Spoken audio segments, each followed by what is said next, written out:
right, y'all. It's time to talk wrestling with the Kings. It's time for an all-new episode of the Three Amigos Podcast Show. Without any further ado, let's get straight into it. Let me start introducing y'all to the Suplexes, our esteemed co-hosts. First of all, as always, there's no shook hands in Brooklyn. If you don't know me, you will. If it don't make dollars, it definitely don't make sense. The bottom line is always the dollar sign. I am brilliant, bright, and always willing to fight.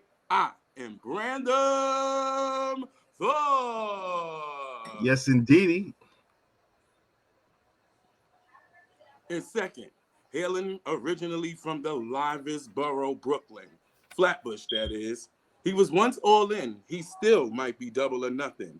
He's the meanest on the wheels of steel and the voice of our Turnbuckle Talk. And he is currently our reigning, defending Profit champion. Right here on the Three Amigos Show. Clap it up for the Panamanian God. He is the Messia King. Let me tell you something. But before you continue, let's stop right there. Number one, I predicted. First of all, I didn't predict. I gave a spoiler. All right. This is the second time a pay-per-view I called every match the way it is. Let me tell you something. You know, a tear almost came to my eye when Crown Jewel was over, and I said to myself, "Oh my God, it's a damn shame how good I am." I really said it's a goddamn shame. You know, they should write a book about being this good. You know what I'm saying? They should. They should. Maybe one day, right? Maybe one day. Hopefully Tony Khan would read it. But yes. You think you watched the show? You think I'll read your fucking book? Listen, I think he will. He will, because somebody got to do some writing in his life. And good writing. Well, nonetheless, let's move on to our third suplex, hailing from the concrete jungle as well, Brooklyn. He stands at 6'4". He is lyrical, miracle, spiritual, criminal, minimal, bare minimum, aluminum bars. We never heard them, but that's okay. And he is the 10-time NPWA, that is the National Park Wrestling Alliance champion. Okay? I know that's right.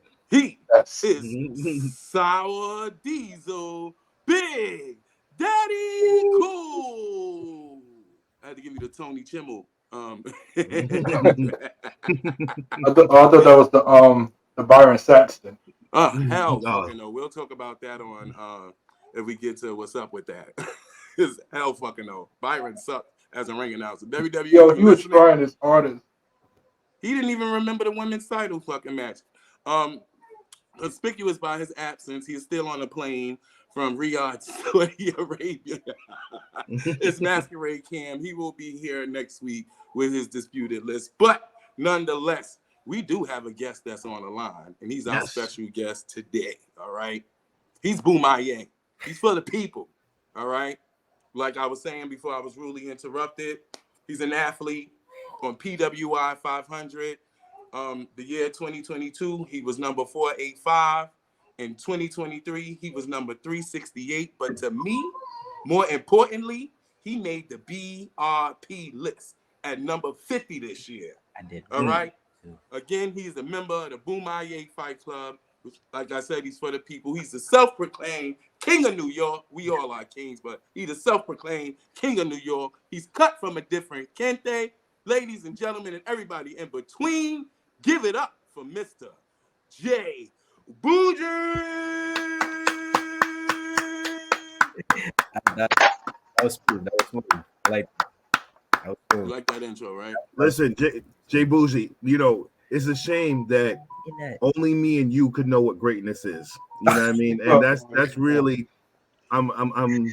Oh, we starting hot. I see. Yeah. Only me and you understand what greatness is. You know what I'm saying? Hey, but we got the 10-time champ right there. Oh, yeah. That was 2 decades ago. But the fact is, only me and you. And I'm pretty sure this title is gonna come off my shoulder and go on yours one day. Okay? Listen. That's what I'm predicting. All right. Oh, is that a I have the Bruno Sammartino of my division, okay? You damn right. You do. you damn right. Right. Very good one. Very That's good call. Very You good get call. on that level, brother. This, you know what I'm saying? All right, y'all. So y'all know how this thing go. We ain't gonna do it different, although we got guests. We got a guest in the house, but we gonna party the same way. We gonna move right into the Turnbuckle Talk. Mash Out King, what you got with us for the Turnbuckle Talk? All right, so tonight I'm gonna cover everything from Crown Jewel. Okay, so I'm gonna try to move relatively quickly, but I just want to say who fucking won. Could you give me a second? First of all, we have to bask in the glory that is me. Because first of all, when I said last week, I called it. Listen, Jay, let me tell you something, right?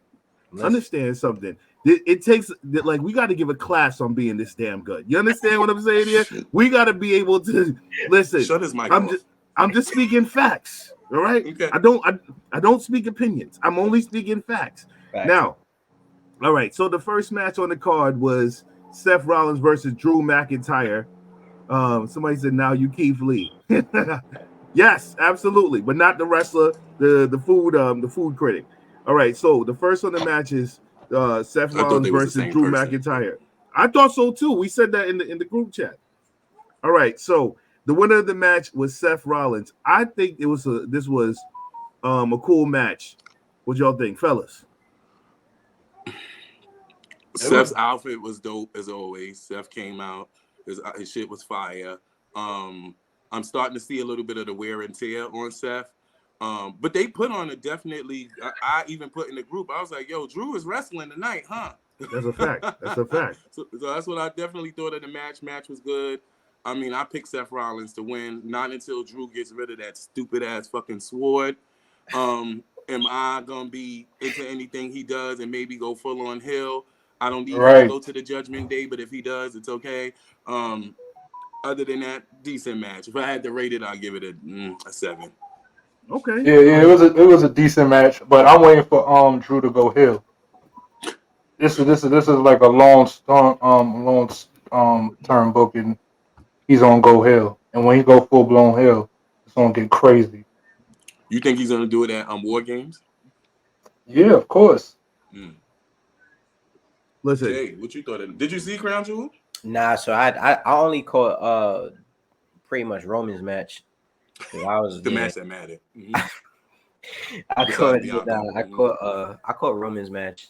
His matches are always cool. I like to look at his stuff, just see like how he takes his time, like his pacing and everything, like in the ring. But I definitely want to watch it. I'm lying though. I did see the ending of Cena and Solo. That went how I thought it would. That was pretty cool as well too. But yeah, I actually got to watch the whole card. I haven't gotten a chance. We're gonna get to all that, Jay Boujii. Because let me tell you something. Like, I'm just so excited that I won again. I didn't even know what to do with myself. You said that already. But listen, I have the right to take a victory lap. You said that. I have the right. I'm the Mario Andretti of this shit. Okay, so understand. I'm taking victory laps. Okay, I'm taking the victory lap. Next one. Next one on the card. You gotta cry there. Next one on the card is the women's fatal 5-way: Rhea Ripley, Shayna Baszler, Zoe Stark, Nia Jax, and Raquel Gonzalez. All right. So in this one, we all picked Rhea Ripley for the win. Right. All right. So let me tell you something. Rhea worked. Rhea worked. This match, she worked. She worked really well. You know what I mean? There was a little sloppy moves for some of the ladies, but for the most part, I think this was pretty solid. D, you went last time. Always sloppy moves from the ladies. Mm-mm. And I don't be liking the crowd that they be wrestling in front of, especially out there in Riyadh. I mean, the match was decent. It was sloppy, but we already knew who was going to win. I already told you, Rhea Ripley, and we know what's going to come after that next. So in the comments, somebody put Zoe was the standout in the match. I was just about to. She was. That's what I was. And remember last week, I said she was going to take the pin. Yeah, it was actually Masquerade Cam who said she was going to really take the fall before you said it. But I thought the match was overall a decent match. Mommy ended up on top as always. Nia Jax looked really good with that short curly hair. What else? I thought the move that Shayna Baszler did, that double whatever it was, like when everybody was kind of in the submission, and then she had I think Nia and the Caribou the clutch at the same time. I thought that was really dope. I just really would have wished that they could have found a way to kind of maybe even put Rhea in a move or something like that. So it could have been one of those kind of like things we haven't seen in a long time. I don't think the Riyadh crowd is receptive to the women like that. When they wear the outfits, it makes it a little, but overall, I thought it was a decent match. So are we literally pretending that that they don't have bias against women in Saudi Arabia? Are we gonna just skip all over that? Pretending. Okay. I was wondering if that's why Samantha wasn't. They got to cover up. Yeah, not only they got to cover up, they're beneath. They're under. They're not looked at the same. There's not like here, well, supposedly, allegedly here, like where's, this equality thing. They're under. They're there to serve the man. But moving right along. Nonetheless, it's not a political show. It's a Three Amigos show. Not at all. Not at all. I heard of equality, but I never seen it. Say it again. I heard of equality, but I never seen it. All right, I'm gonna move on to the next one if that's okay with you. All right, so we're gonna go to Solo Sikoa versus Big Match John. All right. So listen. All right.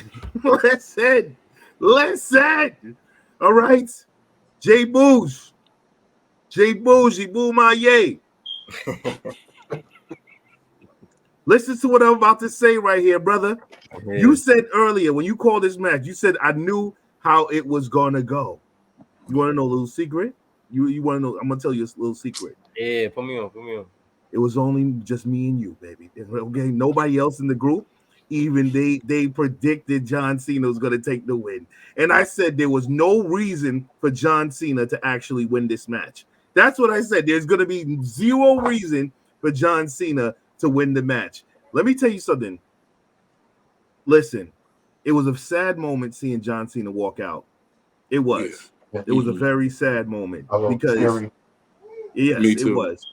It was a very sad moment because the man has defined literally almost 2 decades worth of professional wrestling. So it was very sad to see him walk out and what have you. Now, I was never a fan of John Cena. However, you can't deny what he's done for the business. For sure. Yeah, you can't. And I think that I knew he was gonna lose, but I didn't like the way he lost. I didn't. That the way he lost, that's literally a Cena call. If you look back at how Cena was talking about with him and Brock, like the finish for their matches, like how Brock was just throwing him. Right. Cena just did that same thing for Solo. Say, yo, just give me the spike 10 times. Like, yeah, he could have given 1, 2, 3. That's regular. Everyone does a finish 3 times. Like, oh, big statement. You hit that joint 10 times. You can curse my hand. You feel me? You hit that 10 times on Cena, bro. Yeah, it's a statement. It's different. You know what I mean? Like you're gonna stand out way different. I think Cole said it too. He was like that. Solo got like his own star now and it's shining bright. Like the only way you're doing that is if he put down Cena that way. Right. And it's perfect. Okay. We all know Cena going back to Hollywood soon anyway. Like, you feel me? Why not put over someone who they got invested stock in? You feel me? It's clear he's definitely the next one up once this whole bloodline thing is over. Right. So shit. Let's Solo eat. You feel me? Random. He said it. He said everything I was thinking.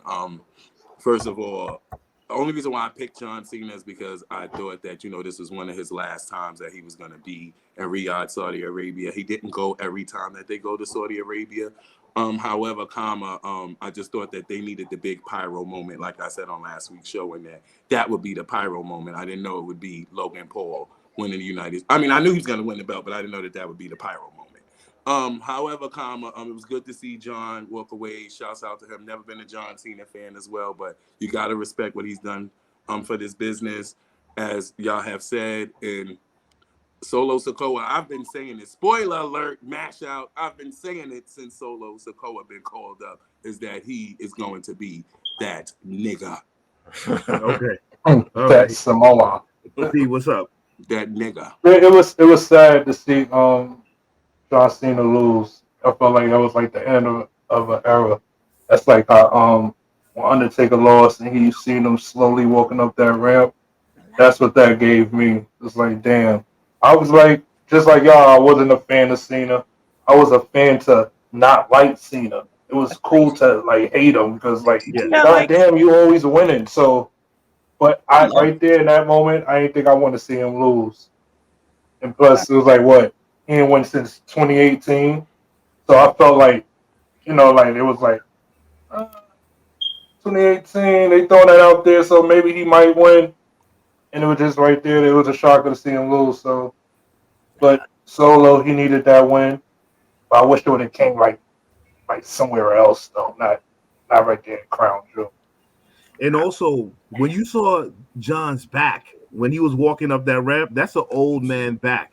John looked like he had scoliosis walking out of Riyadh. Like it was like really like that back locked up. You know what I'm saying? That back locked up on his ass. You know what I mean? So it looked like I was like, goodbye, John. You know what I mean? We appreciate you though. We appreciate everything you've done. Next on the card was Rey Mysterio versus Logan Paul. All right, and for the win came Logan Paul. I think you guys kind of agree with me on the last show. I said that Logan Paul needed this win because he's been taking the L before. Also, him holding the WWE Championship, on his show and United anywhere. States champion. United States Championship.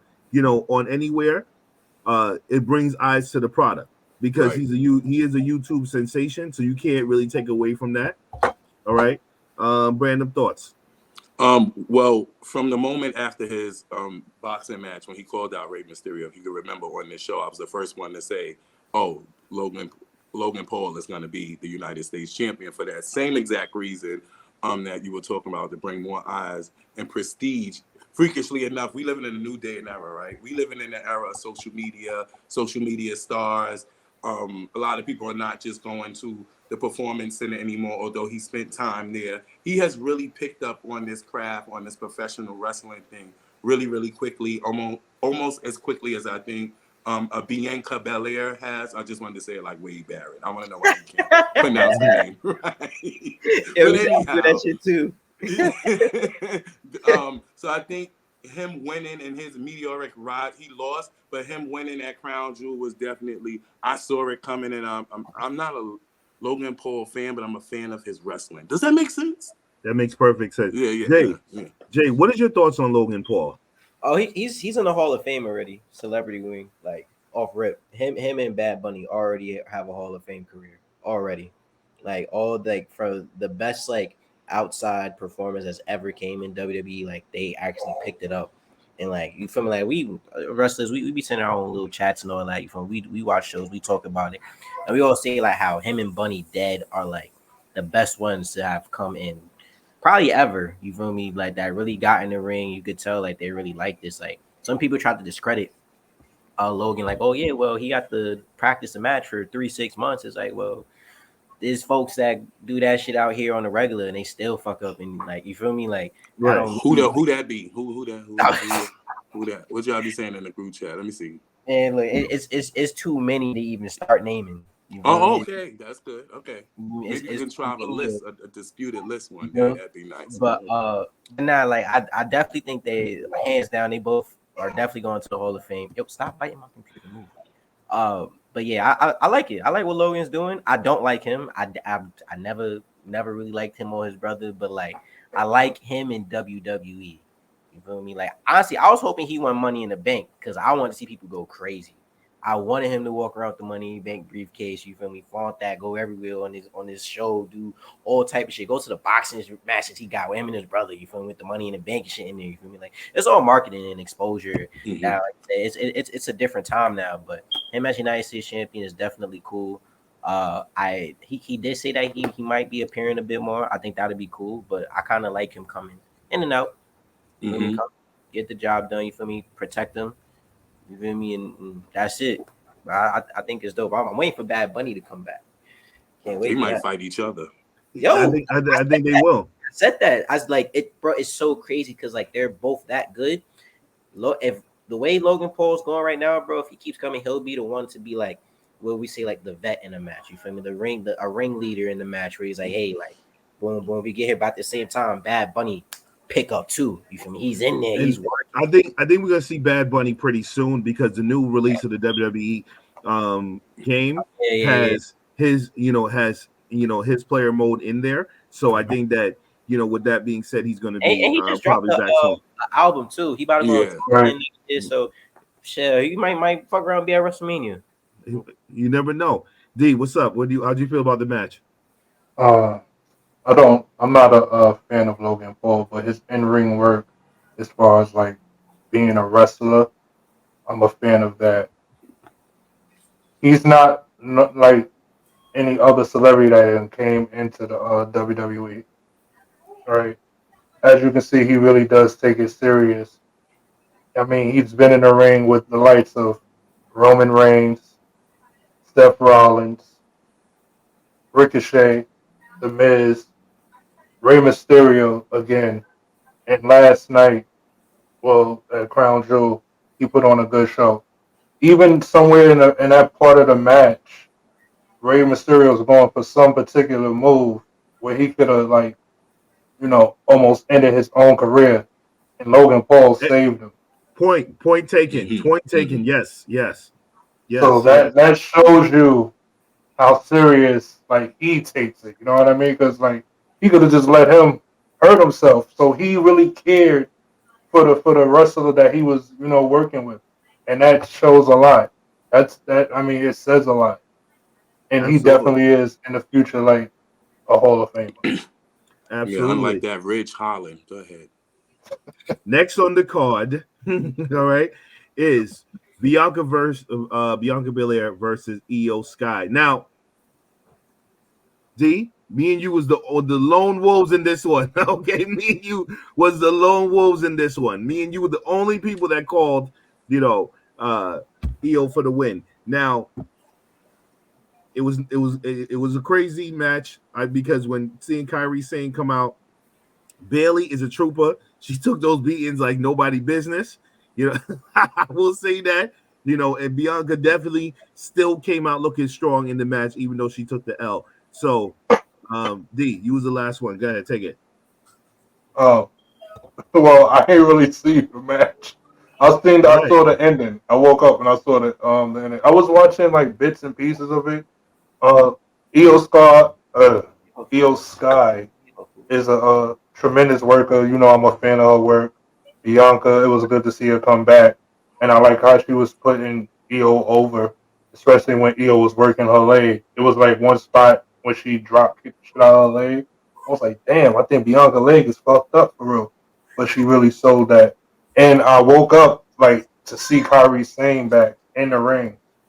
That was crazy. Now, it was reports that she was coming back, but they just say no win. And right about now was a good time to have her there. Okay. Random thoughts.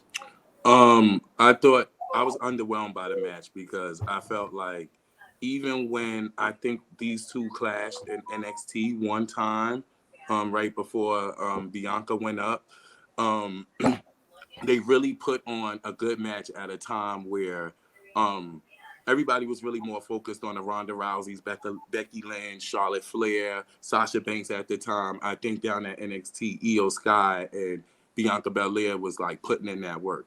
I am not a fan of Kairi Sane. I think Sour D's, when you reported earlier in the season in your smoking section about her returning, I wasn't excited. I wasn't into the Kabuki Warriors. I think Asuka is an amazing talent. I do see them forming a faction. I do see Asuka, Io, all of them getting together, and they might have to call the sisters to get together. Maybe they're going to have to help B-Fab, Bianca, maybe even get Jade in there, and it'd be a whole... we could do yellow versus brown. It's cute. It makes a cute color. I like it. Oh, my God. No. I like it. Broadway. Jay Booz, how you feeling? I know you didn't see the match, but how you feeling about what you heard? Shit. I mean, I like Kyrie. I definitely think that, it definitely adds another element to the women's division. You feel me? It just gives them more depth to it. Uh, I've been thinking they're gonna drop Bailey anyway with the whole damage control shit. Mm-hmm. I just think it's another layer getting to that point. Bailey's gonna end up going back to the Bailey, really back on her bullshit. You feel me? She just been kind of like in a now. I'm not gonna say the manager role, but like she really took like a vet presence and like letting the younger talent really get that time to like shine. You feel me? Get them in the game, let them get their burn. You feel me? But I think it's definitely gonna lead back to Bailey just remembering who Bailey is, and she gonna give them that work. Okay. All right. Cool. So now we're gonna get to the next match on the card, which was Cody Rhodes versus Damian Priest. Now, D, come on, man. You was the only person that picked Damian. What happened? What happened? What happened here? Listen, I did not pick Damian. I don't know how that went. I did not. You definitely picked Damian. I said Cody. Damian. I said Cody. Yeah, all right. I said Cody. You talking about that thing that they unlocked the fire stick with? That's what you talking about, Cody. Yeah. They got rid of that, didn't they? Well, never mind. We need more Broadways. Listen, D, how'd you feel about the match? Man, the match was alright. It was decent. I'm waiting for it's two things.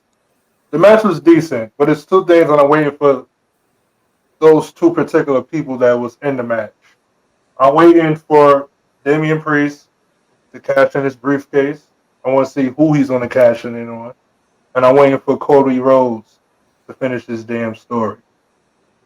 Now, I'm not so against the story. So when I say finish the damn story, but I just wanted to to hurry up a little bit. I'm going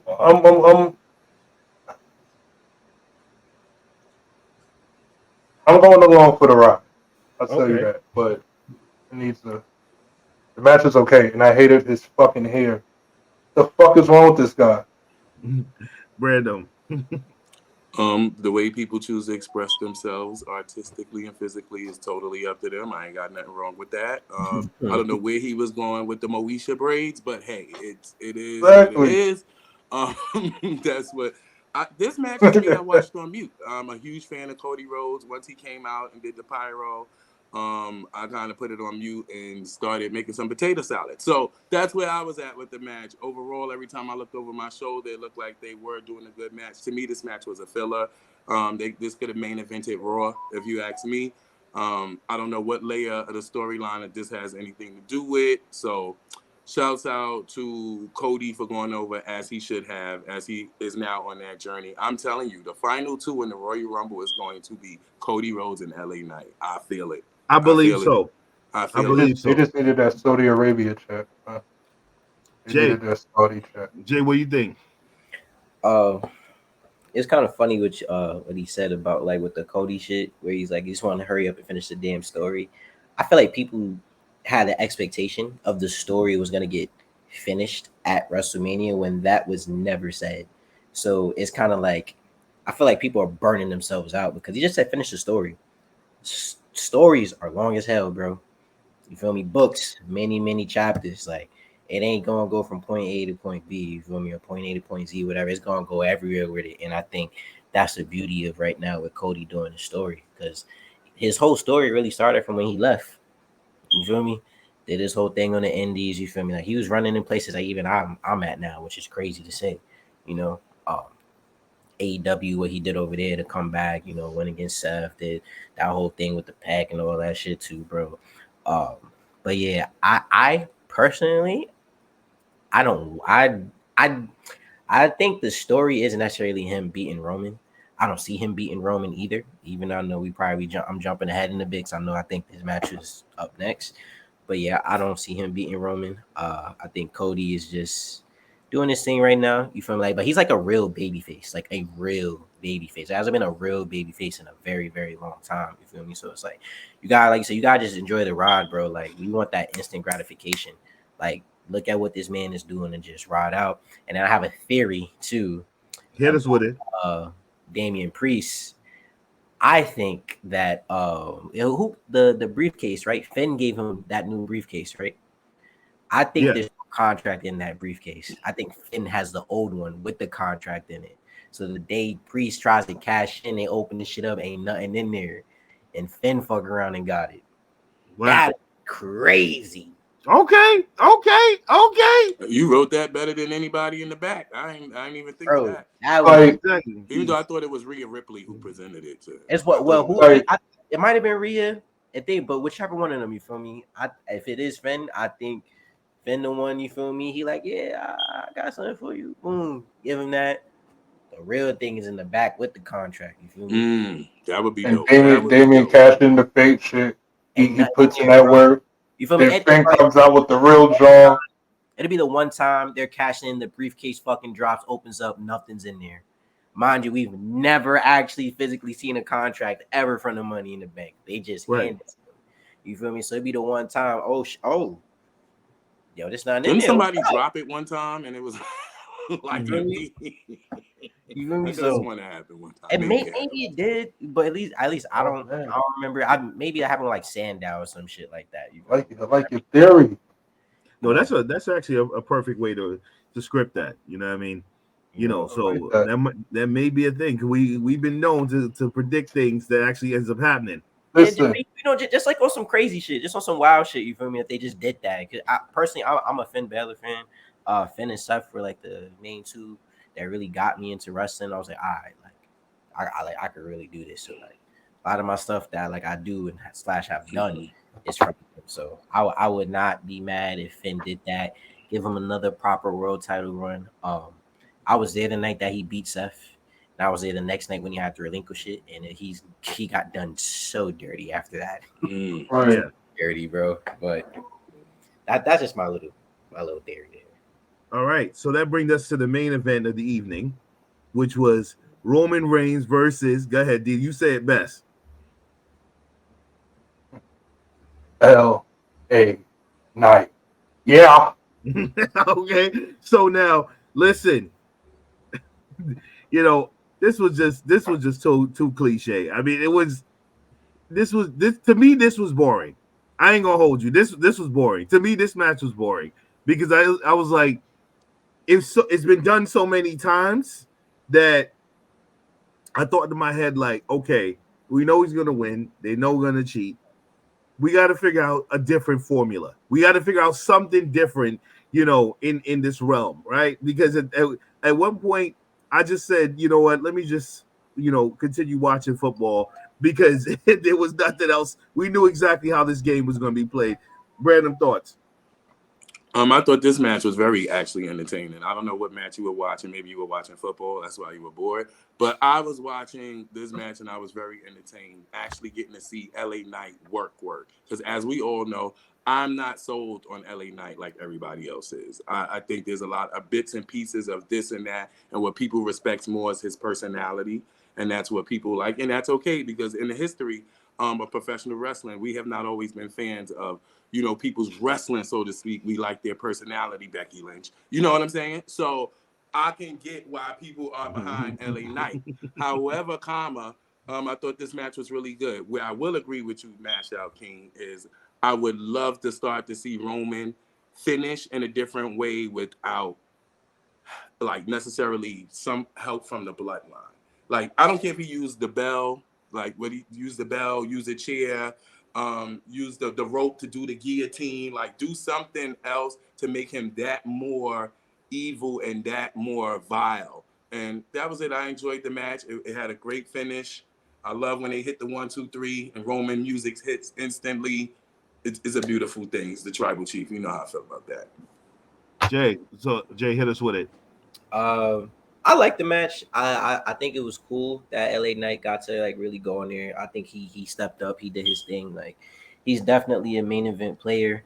I think that this was pretty much just to kind of see how he'll do when it comes around time for you know, there's been reports in with the World Heavyweight Championship, like how would people potentially react to it? How does he look in that main event scene? So I think that's kind of like a tryout in a way you could say. In terms of like with Roman cheating to to win. I love it, bro. Like, and then the thing I love most about it is like, if you think about the bloodline, right? We all know the Samoan dynasty. We all know how they rock. It's like they will really hop you, bro. You feel me? So it's like if I'm Roman, you feel me? Yeah, like you better be out there. You better be out there to hop him for me. You feel me? Like I shouldn't have to grab a ring bell. I shouldn't have to put him on the rope. I shouldn't have to do these type of things. Like you better do your job. You feel me? Be out there. I'm the tribal chief. I'm the head of the table. I'm the one putting food for the whole family to eat. You need to do your part. You need to carry your weight. You feel me? So like that's why me personally, I don't get upset at it because it's like if you look at it, the bloodline story brings the most realism into professional wrestling right now, in my opinion. Because like, they're a legitimate family. They have done some of the craziest things from top to bottom with Jimmy and Jade and Jay on the other side and everything here. Now Jimmy's back. Jimmy's not even fully in necessarily. Yeah. Roman is like, you feel me? Like I'm gonna string him along. So if I'm Jimmy's hopping at every single moment to get back into the bloodline. You feel me? He was on the injury reserve list. And he said, all right, I'm off the list now. And then he went out there to go do his thing, and that didn't work out how it is. So I think we gotta just look at where it started and where it's at now, and how he's cheating to win, but okay, where are they at in the story that's causing this cheat, this dirty finish to win? You feel me? Because if not, right, I feel like if Roman was just beating people clean, they would complain. People complain about that too. It's like, oh, he beat him. Oh, he's done. He's this. Okay, yeah. He beat LA Knight, but hell, Jimmy almost didn't put Roman's foot on the rope at the time, right? Now you could run with that, bro. It's Caesar. That's why Drew's the way he is now. If Roman and them wasn't hopping Drew the way he was before, Drew has no place right now. You feel me? That all up to turn heel. Nah, I'm not rocking with you. Y'all, how you just gonna forget everything he did, which is dead ass true. I all got those friends in real life. You feel like, yo, how you talk to him? This, he did that, he did this, and you feel me? Like that's what they bring into it. So I think it's all they all found a way to make sure whoever is losing or lost, whether it's dirty, whatever case it may be, is done that protects them and gives them an angle moving forward.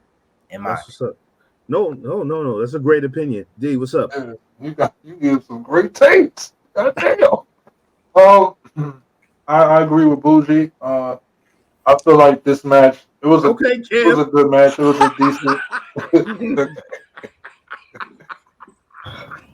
It was a decent match. It was a decent match.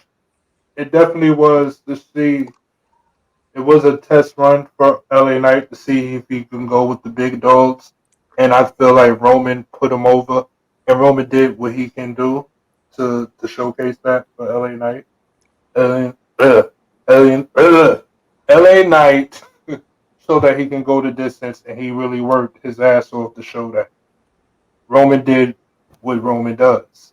He cheated to win, and that creates a great story for him, and it keeps his character going. Because if he would have got a clean win, that shit would have been whack, and it would have just been making LA Knight look weak, right? So if he had to cheat to win, it makes LA Knight look strong. Okay. Because if you feel like you were so much better than this man, if you feel like you were so much better than this man, why did you have to cheat to win? All right. Okay. All right. Well, what were you about to say, B? I said I never said that Roman cheated. That was Mashout's words. I was clarifying that I wanted him to win doing something dirty without the bloodline. That's what I say. You hit him with a bell, hit him with a chair, make him do something like that to show that the head of the table is really, vile and trying to do whatever it takes to stay at the head of the table and not just win. That's the more or less the point I was making. But it ain't an argumentative point. Oh, yeah. According to my sources, you're wrong. Mm-hmm. All right. And that is the Turnbuckle Talk. B, take it away. All right. I kind of thought you were going to talk about our night last night, but I was going to let you take that over. I remember we're on a bit of a time frame, so that's why I did it. But go ahead, B. That's fine. I understand. I mean, you could have left the Crown Jewel shit out, and we could have talked about that. But anyway, it's your Turnbuckle Talk. We're gonna move on. We'll talk about that a little bit later. We're gonna move on. We're gonna light it up, take a puff, and open up the smoking section. Sour D's, what you got in the smoking section for us this week, bruh? Yeah, so we were talking about this travels issues. the reason why he wasn't at Crown Jewels, because he cannot leave the United States. He only can work the United States shows. Gunther, right? Yeah, Gunther. So coming up, he won't even be working the Elimination Chamber in Australia. So that's the reason why you're seeing him doing all these matches on Raw, defending the Intercontinental Championship. And he's going to be holding that shit to, like, WrestleMania. And they trying to see, like, who he's going to lose it to. Thinking he might lose it to Brock Lesnar. Okay. Yeah. All right. Brock might beat him. Okay, so you know what? I like Gunther as a champion. I ain't gonna hold you. I like him as a champion. I find him very fucking entertaining. I like him. He gives me that old heel feel. Yes. I even like the way when he said to Miz the other day, you're one of the greatest sports entertainers of all time. You know what I mean? Like that was still a slide against him. I think that his character development as a champion has grown. Obviously, he's a beast inside the ring. I think that, I don't see a need to take the title off of him. In fact, that he has to stay in the United States means that, guess what? We got more days with him as a champion. I absolutely agree. We all know, like I felt with Imperium all around, and I like how they're even starting to peel the peels of the banana off with letting us see what's going on between Ludwig Kaiser and what's the other one's name? Giovanni Vinci. So I feel like because of back what we were talking about with the bloodline and the importance of storyline, we're seeing these factions now have complexities to their stories, right? And now we're seeing, the play on what the Miz, they turned the Miz face. How could you turn the obnoxious Miz face? So this is good storytelling. So that's definitely dope. Shouts out to Gunther being the Intercontinental Champion. Is Brock retiring at SummerSlam? That's a good question. But with his schedule as it is, if he retires, does it really make a difference, honestly? No. Like, you know what I'm saying? Would you really, could you tell if he retired or not?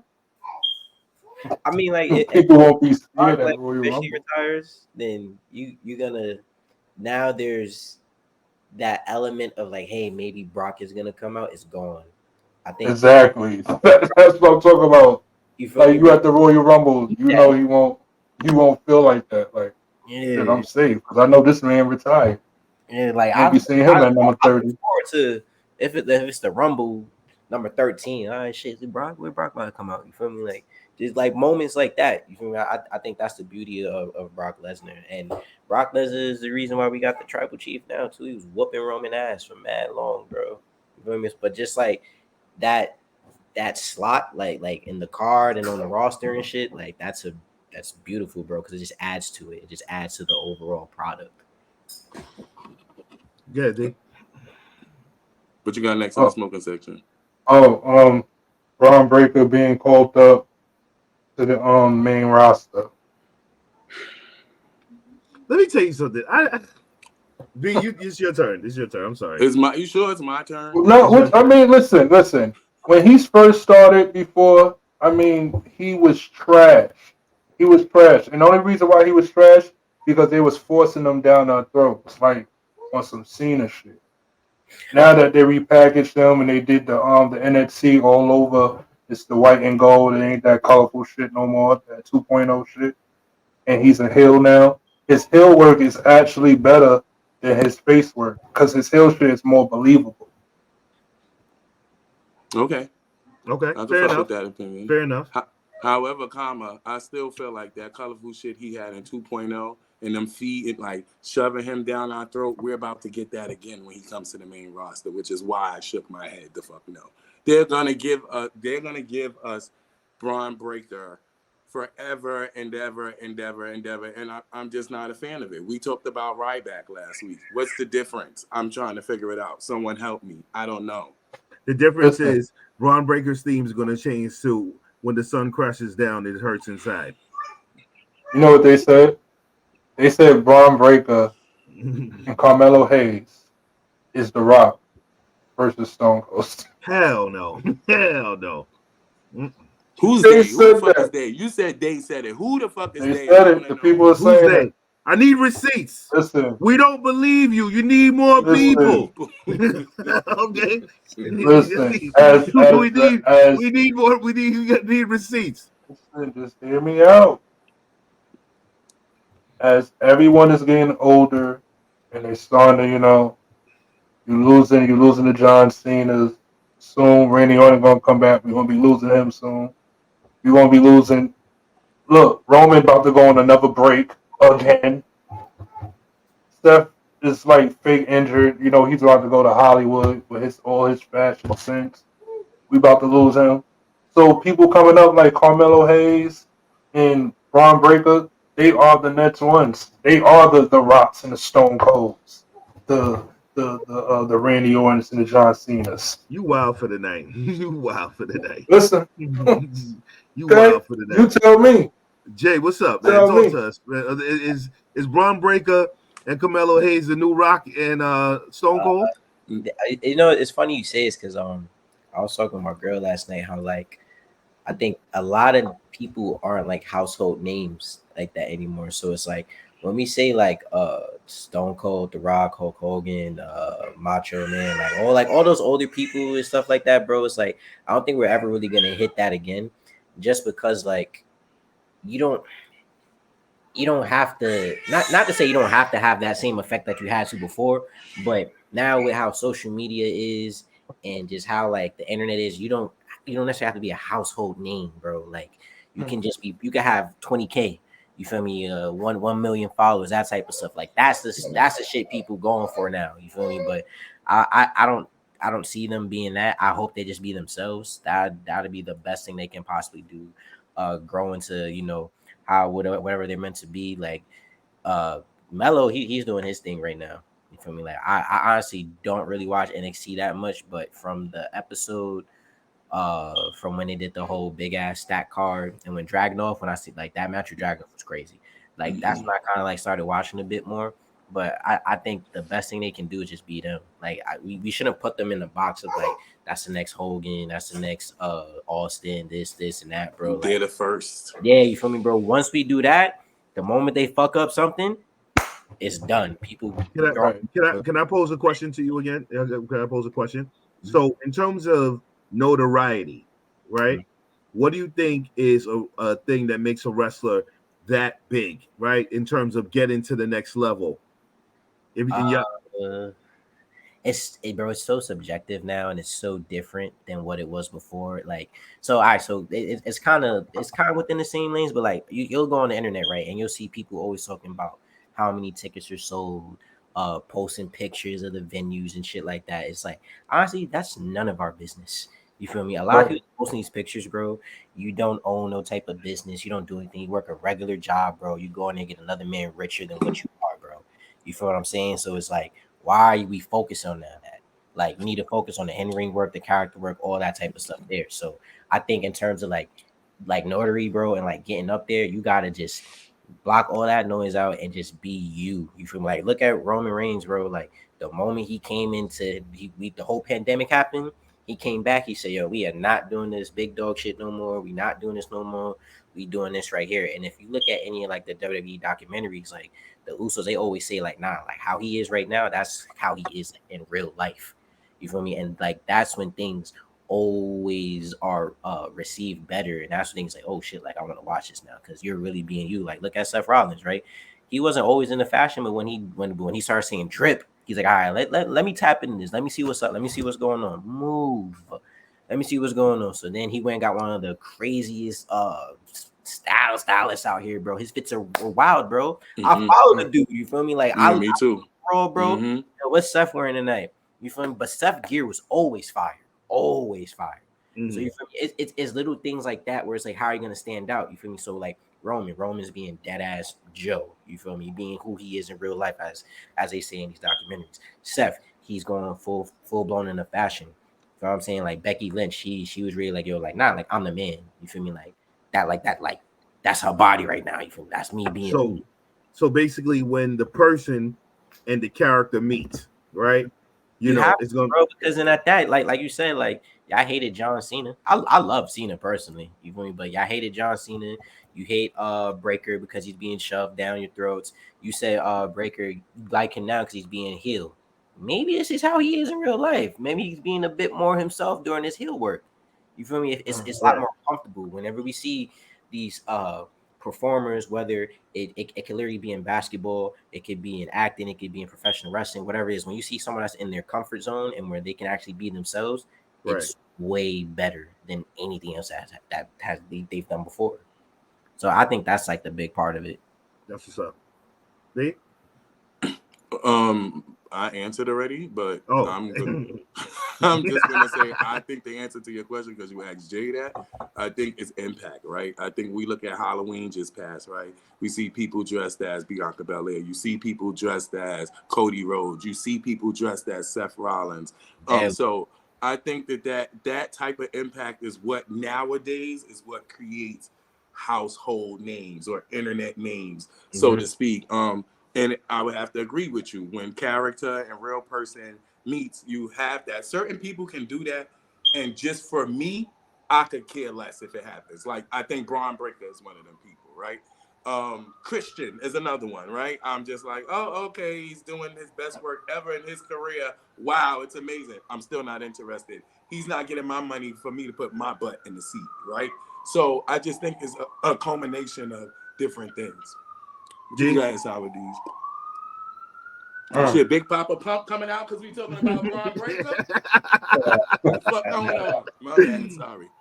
Yo, yeah, so like, what was it? This past Thursday, you seen backstage, we seen B-Fab run into your boy Bobby Lashley and the Profits. So it's looking like, you know what I mean? She's trying to punch her ticket in, getting her way in. You know what I mean? I feel like that's kind of good because at least it'll give her something to do. You know, they just got rid of their mans. It feels like it's like Hit Row can never just like get right. Like they always losing somebody. They get called up, they'll lose Swerve. They get called up, they'll lose the whole damn team. They come back, then they lose the nigga that can't jump over the rope. It's just crazy, right? Right. You're right. But what if she really talked to Bobby Lashley because she wanted it for Asante the Adonis? You know, like, what if it's for Asante? Like, what it's not necessarily for her? That's why I said earlier, what if the conversation is really her, you know, with Bianca and them? You know, before Broadway, I was making a real valid thing. Like, of course, when I say her, of course I'm including Asante. I'm not just excluding him. She's talking to him about both of them. Bianca. They're trying to expand the business. You see how she came through. Oh, the profits are up. You want to get down. I like the expansion on SmackDown. I like the expansion. It's like they really starting to faction up. I wonder where they got that from, AEW.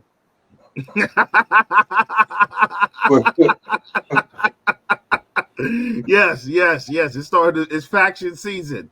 It's definitely faction season. I'm very curious to see how this is going to play out. You know, I definitely want to see.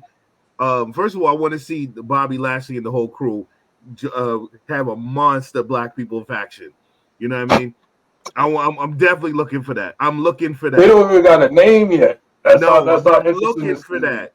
I'm looking for that. I like Bobby Lashley as a heel. As a face, I really don't know what the hell's going on. But as a heel, your man is in his moments. You hear? Yeah. You know, listen, I'm excited to see what's going to come from this big. Me? Mm-hmm. Yeah. From Friday with B-Fab, I said I think she's gonna bring Asante the Adonis, and maybe she's like referring for him, you know, being a letter of reference. However, if they're not putting Montez on the mic as much as they should be, then they're gonna need somebody there to be a mouthpiece, and I don't think B-Fab is the mouthpiece, not unless she's really been in the performance center and working on her promo work. Doing promo very class. Beautiful lady, love her. I think we follow each other on Twitter. On X. So Shouts out to her. However, I think she needs just a little bit more work. Don't just start putting people together. Like, let it mesh together. Let it make sense and let it be well. Let's not just do the LWO again with the black people. Yeah, shout out to WWE though, because they really are starting to hire black talent. I mean, come on. Like, who we got? We got black talent. They just They don't know how to display use them. You got that Lash Legend girl. Jay, you don't have to respond to that comment, but but they definitely hire black talent at AEW. No, they use them. They be on AEW Dark, but that's what's up. Real dark. Or they What's go up. on ROH. Yeah, real dark. Oh, but then again, I think that's not Or maybe they put him in Ring of Honor now. You know what? You niggas go in Ring of Honor. You go to Ring of Honor. It's hard. Where y'all don't have no TV time. Go ahead, go right over there. Go fight on. It's even hard to catch a Ring of Honor now. What you say, bro? I mean, it's hard to catch a Ring of Honor. Like, where do you even go and watch that? Bro, I didn't even think that's on TV, cuz. What you said? The Honor Club app. Exactly. That's what I said. I didn't even think it's on TV. He liked that shit, bro.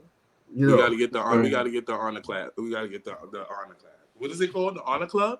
Yeah, the Honor Club. The Honor Club. We gotta get that. See Athena defend her title. Not. How does it go for y'all, Boujii? Like how do y'all watch wrestling? Like you see, we could sit down, we could watch that shit every Monday and Tuesday, whatever. Like, how do you like catch wrestling like a casual fan, like a regular fan? I mean, like, I'm tuned in for any Roman Reigns segment, any bloodline segment. I'm tuned in for that for sure. But honestly, bro, everything on the internet, bro, I'll be watching through Twitter, X. Like, I literally, and if there's something like I really, really want to see, I'll go on YouTube after. Like the WWE, their WWE BT, like their channel on YouTube, they post the whole segment. So like I just watch it from right there, or if not, then I'll go to Watch Wrestling AI or .co, any of that type of shit. But that's the same way. That's how I watch it. That's how I watch AEW all the time. Yeah, bro, AEW, bro, I watch that right there or whatever. But like I honestly don't really watch too much. Like I'll tune in from time to time, but it's like I just be needing to kind of like focus away from it. Into your shit. Yeah, you feel me? Because it's like I'm in the hunt. You feel me? I'm trying to get where I need to be. I'm trying to get a job. You know what I'm saying? Like, right. So I'll be trying. You trying to get on AEW Dark? We got you. I understand. Hey, that's why shit, man. Listen, we been there. We done that one. It was a great experience. Oh, you was on AEW before? Oh, you didn't even see it. Yeah. I mean, it's listen, man. I can see you. And what's that thing that Swerve got? That Mogul Embassy. Man, it ain't even about them. It's about the Boujii. That's what it's about. Hey, man. That's what we talking about. That's where we at, man. You got anything else in the smoking section, D? Yeah. See, my final story is coming up. We got to talk about that Will Ospreay contract coming up. All right, he's about to be one of the top free agents in the wrestling community, right? It was before he was talking about he'll never come to WWE, but now he's starting to think about it. So now he got AEW, you got TNA, and he's thinking about WWE. B, I went to first the last time. I would love to see him let me tell you something. Anytime you get to see Will in the ring, I think it's a gift. It's sort of like when AJ Styles came over, and it's like he did a lot of his great work, in TNA and in Impact, and then coming up and moving up, and then when you see him under the WWE lights, and he's able to turn the dial up to match what it is they do over there and bring something to it, I think it'll be dope. If he decides to go to AEW, I think it will be dope as well, because he has a lot of competitors there that he can, compete with and maybe do. He's somebody who we watch his matches. You see how we like LA Knight for his personality? With Will, we watch his matches. We like his in-ring work. So Right. whoever it is he wrestle it up with, and whoever he signs with, I'm okay with. I'm tuned in. He's like one of the best in the world right now. That's a fact. That's a fact. To be honest with you, I think that if he goes over to the E, I think it would make perfect sense for him. I think that right now there's a lot of transitioning going on in AEW, and I don't see the best storyline for him at the moment there. So if he leaves and go to another company, I think he'll actually grow a lot better. I'm trying to be very political because Jay Boujii's on the show, and no. Here's the thing. You go there. You know what I'm saying? Get the guap. Okay, that's what happens at AEW. Get the guapa. Okay, get the munje. Okay, get the dinero. All right, get that. Okay, so I am very political right now about my feelings about AEW. Okay, so I don't want. See, let me tell you something. We live in cancel culture era. I don't want to say anything, and you will be laughing and whatever, and then after, it's a problem. So I'm going to be very political in my speech about AEW, even though I do respect AEW for the pay they get the wrestlers. I think these dudes make some decent money. Yeah, they do look out for their talent. Yes, that's good. I would love to be highly paid to sit at catering. That's wonderful. I'm excited about that. That's a great deal. It's a great deal. What? It's not bad. It's a great deal. It's a great deal. You ain't got to go out there. You don't got to touch them sweaty fans. Some of them don't shower, section these things. I get it. I understand. Jay Boujii, how do you feel about getting high paid to be sitting catering? No, I'm just joking. Listen,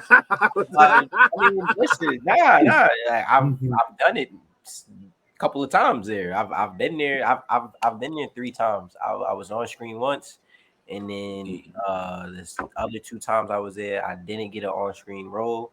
So I was chilling, bro. I went there.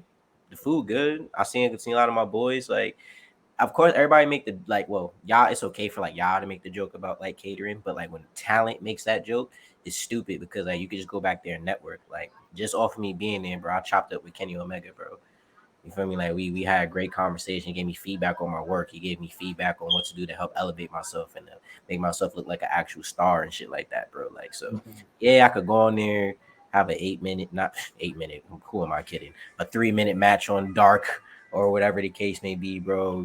Get my ass kicked. Yeah, I got the graphic. Okay, who gives a fuck? You feel me? I got to see Kenny Omega, bro. I got to chop it up with Prince Nana. I got to chop it up with Swerve. You feel me? I got to see the Young Bucks. You feel me? It's all about making those connections, especially in this business, because that graphic don't mean shit, bro. Is do these guys remember you? Can they plug you in if something comes up? You feel me? It's what are we doing from there? But yeah, bro, I'm in catering. I'm chilling. I get my plate. Hey, what's up, man? Can I holler at you real quick? Hey, what's up? Yeah, you feel me? I was actually talking to Dustin Rose, bro.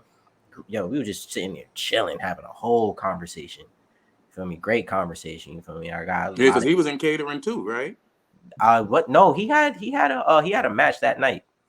He had a match. He came to catering and sat with you. And he just came and sat with you. We was chilling. You don't just stay always at catering. There's there's a section where you chill out in the back where the talent where we all watch and shit like that. But okay. It was cool, bro. Okay. All right. D, that's all you got for the smoking section? Yeah, that's all I need. All right. The blunt is out, as he would say. I thought you was gonna say it, but I'll say it for you. The blunt is out. But right now we're gonna take the time out to shout out House of Glory. That is Hog Wrestling. The next event is taking place at the New York Arena Friday, December 1st, right? And it is called The Darkest Hour. He just mentioned Prince Nana and Swerve Strickland. They will be there. They will be in the building. He will be taking on Mike Bailey. We're going to have Charles Mason taking on Carlos Ramirez. We got Matt Cardona, the heavyweight champion. He'll be defending the House of Glory heavyweight champion title against Mike Santana. And we also got Cash Flow taking on Encore. They just announced the Grizzled Young Veterans, my boys. Everybody knows. Oh, yeah. I'm definitely Zach going. Gibson and James Drake will be taking on our other boys. So it's a conflict of interest. The main event. You had some static with the main event, right? All right. Yeah, we did a little 1-2 at MLW. A couple weeks ago, but everything's good. I got my ride home. You feel me? Oh, you got your ride home, and you got your ride back. Okay, ain't nothing wrong with that. So I just wanted to shout out House of Glory, HOG. real quickly before we go into interviewing you, I want to talk about our experience last night. Yes. I think you might know one of these women because she definitely knew who you was. Actually, she's the reason I even know who you are. Queen PR, those wrestling girls, and Krista B had their 5th year anniversary. This podcast world is crazy. So to be in this game, to be black women and be those wrestling girls, celebrating 5 years is a major thing. I said, yo, we got Jay on tomorrow. She's like, he's my god brother. And it was actually her posting you, and I think he was about to be a part of one of the Battle Club pros, if I cannot be mistaken, or something like that. And she posted you, and that's how I got wind of who you was as a wrestler, and then started watching your work. We had a very, very good experience. Mash Out, do you want to expound upon our experience there? Yeah, no, it was a great time, great networking event, meeting other podcast hosts. I mean, it was in my neck of the woods, Flatbush, Brooklyn. I literally grew up right around the corner. You know what I mean? Shouts to all the goons that tried to come into the spot at one point that I had to go outside and talk to them. But it was a great event nonetheless. It was positive, meeting just everybody in the same space as us, and everybody to do what we do. And and I think now we put our stamp that we are coming in this game and we are here to stay. So just by meeting everybody else that's been doing it a long time, and once again, congratulations to those wrestling girls for the 5 years of doing their podcast. Yes, they were presented with their own customized tag team titles. Yes, those wrestling girl titles, dope. very beautiful really belts. Dope. Shouts out to Brian H. Waters, who was he's the king when it comes to all of this, right? He was one of the first ones. Shout out to Brian H. Waters. That was like amazing meeting it up. And I gotta personally shout out Ill Fam from the Black Wrestling Podcast. Fam was there, Mrs. Fam was there. It took me like a minute to walk up to him because that is my nigga in my head. Like, he's my friend in my head watching the show. So it took me a minute. But what happened was Mash Out was in a heated argument about how trash Edge is at the bar. And, these niggas is from out of town. So Adam Copeland. New York niggas talking, it sounds like it's some static. Like it's some heat. Like it's some beef. But we're just talking about how trash Edge is, right? Adam Copeland. He's looking over and he gave me the nod. I'm like, all right, he gave me the nod. I'm going to go walk over there and talk to him. I was like, yo, there's no Three Amigos. There's no any of this that we do when it comes to the wrestling podcast without the Black Wrestling Podcast. So I definitely want to shout out him and Janelle from HR. Definitely dope. And my man's Black as well. So it was a great event. They did a live streaming podcast there. When you listen, they keep saying, guys at the bar, we're doing a live cast. And they was talking about us. We were like DX with signs there, like, who booked this? I was in China. No, we was enjoying our drinks. And shout out to the HQ Lounge because those drinks was on po. Yeah, they was hitting. Heavy hitters. They was definitely hitting. So with that being said, we're going to move forward and we're going to transition into our interview with you, Mr. J. Boujii, I guess, right? Again, like I said at the beginning, at the top of the program, you made PWI's 500 2022. It was number 485. You made it in 2023 BRP list. You also recently made the great best black wrestlers list, right? Yeah, the Black Wrestling 500. The Black Wrestling 500. So you made that list. So you making your way up in the range. You've done talk to Dustin Runnels and catering. My first question to you is basically for people that are tuning in and don't know you, who is Jay Boujii and what does he bring to the world of professional wrestling? Yeah, bro, it's crazy. I always get asked that question, and I feel like it always changes depending on where I'm at in my career at the moment. But for the most part, bro, Jay Boujii is John from the Bronx. Grew up on Kingsbridge, Cedric Ave. Honestly, bro, what I'm bringing to wrestling is I'm trying to make wrestling like Dykeman, in the sense when I say that, when you think of summertime basketball, Dykeman is lit. Yes. You going out there, bro. You hear KD pulling up. I thought you were gonna talk about chancletas. Nah. Okay. You feel me? Nah, I'm on Dykeman as well. Talking about Broadway. Bringing in culture and shit, bro. You feel me? Like just bridging that gap. You feel me? Because like we look at a wrestling show, you see and Nutcrackers. That's also on Dykeman. Nutcrackers. Oh, you are unhinged.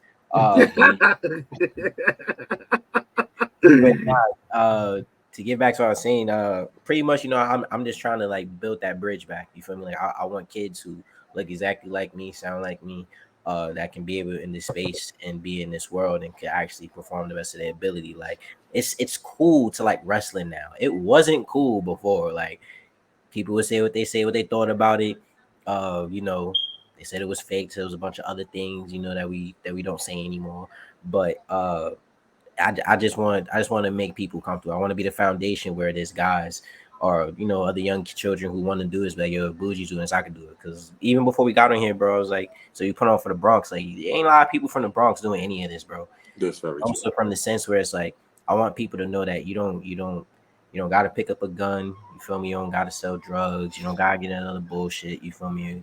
Like, there's other ways out. You feel me? It's easy to get caught up into the drill music. You feel me? Trying to spin the block, trying to go do this and shit. It's easy to get hoop dreams, and then to get those hoop dreams killed right before you when you in high school, and then you think and you're not even 18. You feel me? Like, we are very, very young. So like, I just want people to be able to like at least try, bro. Like if the shit don't work out, at least say you did it. You don't want to be that old head on your block that's 40. Like, yo, back in the day, I could have did this, I could have did that. Like, that's whack, bro. Like, we don't want to hear none of that shit. You feel me? It's all about making shit happen. So, Jay Boujii is just a guy from the neighborhood. You feel me? Putting on, doubted, the whole cliche type of shit story. But you feel me? I talk my shit, bro. I'm one of the best in the world. You feel me? I'm at where I'm at for a reason. You feel me? And I don't just carry myself. I carry my whole community. I carry my family. Shit, I carry us on this podcast right now, bro. That's right. That's a fact. That's a fact. Even that's how I look at it. Even like what you just said, you kind of dabbled on it a little bit. You was ranked 500 on the best Black wrestlers in the world list. Talk to us on how important representation means in professional wrestling today. What you look like. Somebody it's funny you say that too, bro. Because it's like so even before this, I was just listening to like I was on YouTube listening to SmackDown versus Raw, like the music, you know, the music they had on there, like the old tracks and shit. And I remember, bro, every time I make a character, I didn't know how to make him black, bro. Like, for real, like, I didn't know how to make him black, or it'll be like this brown looking white boy. The hair was never anything that I would ever rock in my life, bro. The facial structures was never anything, bro. I thought Hulk Hogan was black when I was younger, because we all did, bro. Savage, we all did, bro. Mm-hmm. These spray tan bandits, even Matt Cardona, his whole ass. You feel me? Like, it is crazy out here. You know what I'm saying? So it's just like to have now a list where, you know, you can actually name 500 Black competitors. Yes, it's crazy. And then on top of that, to be, I believe I was number 99 this year. Mm-hmm. Yeah, he was. You know, to be in that hey, like, this is where we see Boujii. Like, Boujii is one of the guys here where it's like, if you're a Black wrestler or you need someone you join league to, this is one of the names you look to. You feel me, bro? These are one of the first few 100 names that I think of. And it's like, I look at all the names on there and it's like, I brush shoulders with almost every single person there, bro. So to be able to, you know, like I said, bro, it's representation. I'm from Kingsbridge, bro. You feel me? I got 3 little brothers, bro. You feel me? Wow. I got family and shit. I got my son now, you know, and then I just got the community and stuff. Like, just the other day, I was walking to the store, bro. And one of my mans from my old neighborhood was like, yo, Jay Boujii, can I get an autograph? I'm like, oh shit, like, damn, like, y'all done found me out here too. And he was like, yo, like I'm real happy for you, bro. Like, he said, you found your own lane, you stuck to it. And he's like, yo, like, my man is really a professional wrestler. I'm just there, like, thank you, bro. Like, I appreciate that. Just to ask a quick question. So, you know, you've been doing it for a little while now, right? Mm-hmm. You know, what do you think is some of the things you learned that would be monumental for someone just starting out as a professional wrestler? What would be some of the things you learned, or some of the jewels you want to give to somebody if they were starting out today on the indie scene trying to become a professional wrestler? Indie scenes is crazy, bro. It's a lot of bullshit out here. But I would say the first thing that I would say to anyone that wants to genuinely be a professional wrestler, stop being a fan for a little bit. You feel me? Like, you can't be like, wrestling is so different from every other sport. Like, basketball, you could wear a LeBron jersey and still go out to the court and do your thing. You feel me? Football, soccer, whatever the case may be. But wrestling is psychological, bro. And you have to get out that mindset of being a person that comes home every Monday at 8 o'clock, got Raw, you feel me? Or Friday, got SmackDown on, or Thursday, got TNA, whatever the case may be. Like, you got to treat this as a job, as an actual profession. So I didn't get better at this until I stopped being a fan. Like, bro, I used to have all the belts, all the commemorative titles, all the replica titles, bro, everything in my crib. Like, you feel me? Because I love WWE, I love professional wrestling. But I sold all that shit, bro. I got rid of everything. I got rid of all my stuff. Then it was like I couldn't keep it because I was still a fan. You feel me? So like you can't be a fan. You gotta treat yourself as if your coworker is John Cena. You gotta treat yourself as Vince McMahon is gonna, well, not anymore, but you know, Vince McMahon was gonna potentially be your boss. How I'm gonna get these guys to hire me? Okay, what do I gotta do here? Me being a fan, they're gonna tell your ass be a seat filler, bro. Or they know you not even get your foot in the door. From you, like you, it's different lanes and shit. You feel me? So that'd be like the main thing, but to also make connections. Don't be afraid to mess up. You feel me? Don't get comfortable. Ask questions, and just be careful, bro. Cause it's just like anything else. Like there's a lot of snakes in this business. This business is a work. People gonna use you, like however way they can. Use the people right back, bro. But be genuine. Be real. Don't don't be on no sucker shit. Don't be on no snake shit. You feel me? Because like for me personally, bro, like up until like I had did PWI the first time last year, like people telling me to change, I gotta do this, gotta do that. Like, yo, you're loud, you're this, you're that. I'm not doing that, bro. I'm gonna be me. And like one of the main things my great grandfather told me before he had passed, he was like, yo, like whatever you do in your life, like make sure you like do the best at it, give it your best. And bro, the only way I'm gonna be the best is by being me. You feel me? I can't, like what we said earlier, like Breaker gotta be Breaker, Mellow gotta be Mellow, Boujii gotta be Boujii, bro. If I try to be anybody else, I'm a drown. It's gonna not just be me. It's gonna be a bunch of bullshit. So I got comfortable in my own skin. I have an amazing partner who has helped me be able to chase this dream. You know, make this like a full career, and it's been amazing. So it's just like, you know, keep your head down, bro. Like I said, ask questions, watch your back, study however way you can, but be you.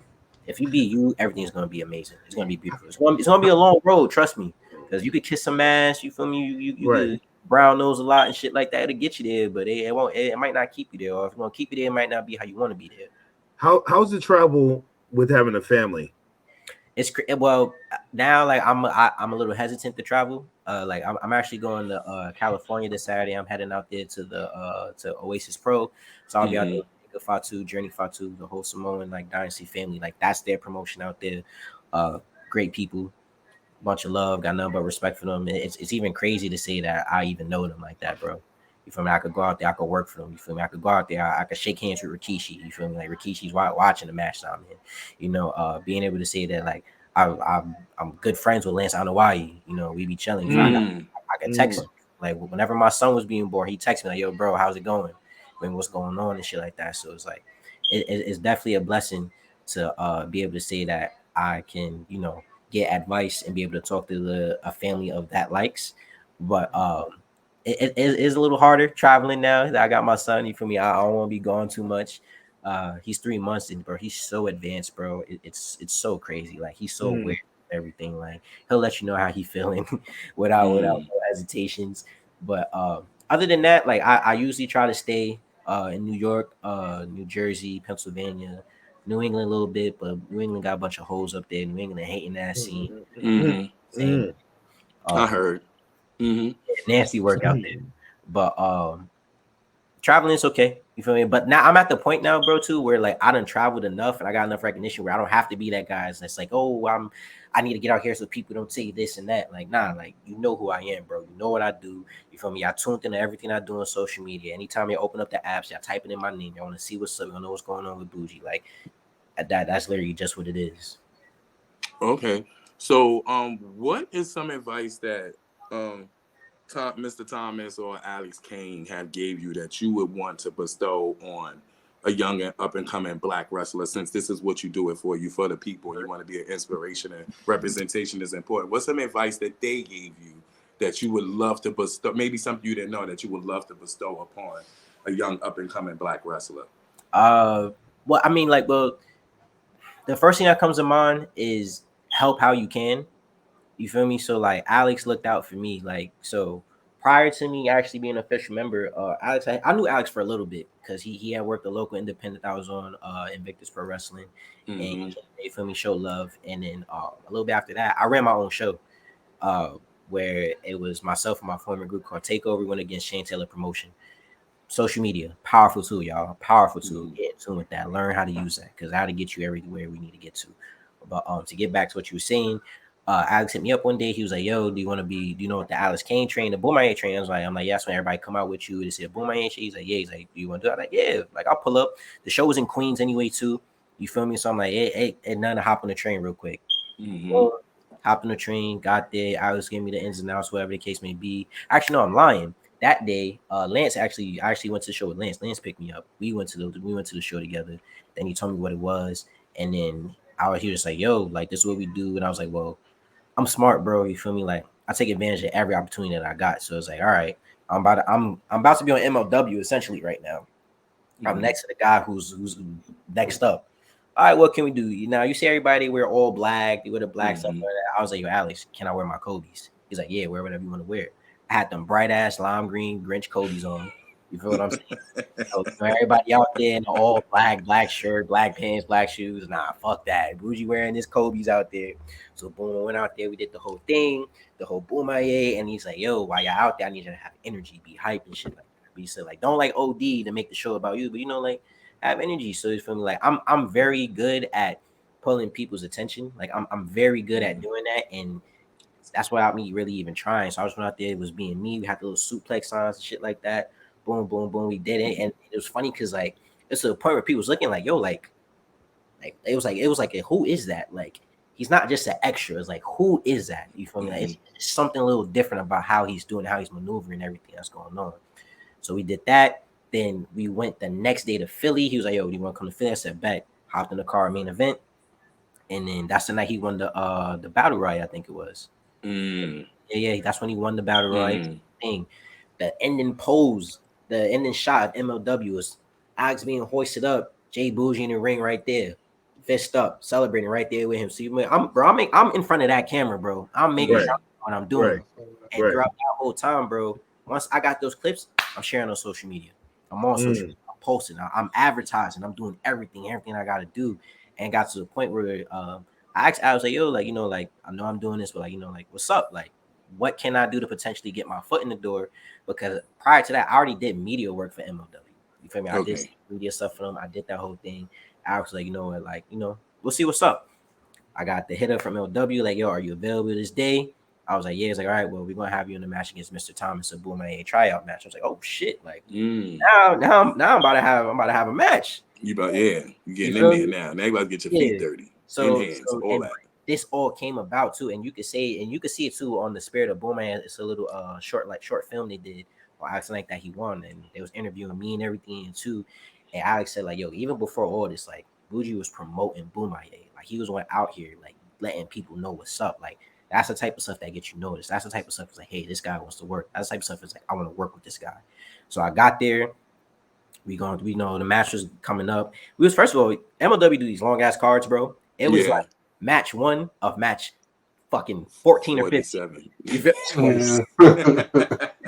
me, bro? So it's like, I ain't gonna lie, I was nervous, bro. Like, thankfully, I had my girlfriend there with me, and this was around the time my son could have been born at any moment too. Wow. So she was like 8-9 months pregnant, bro. I think she was like a week out, bro.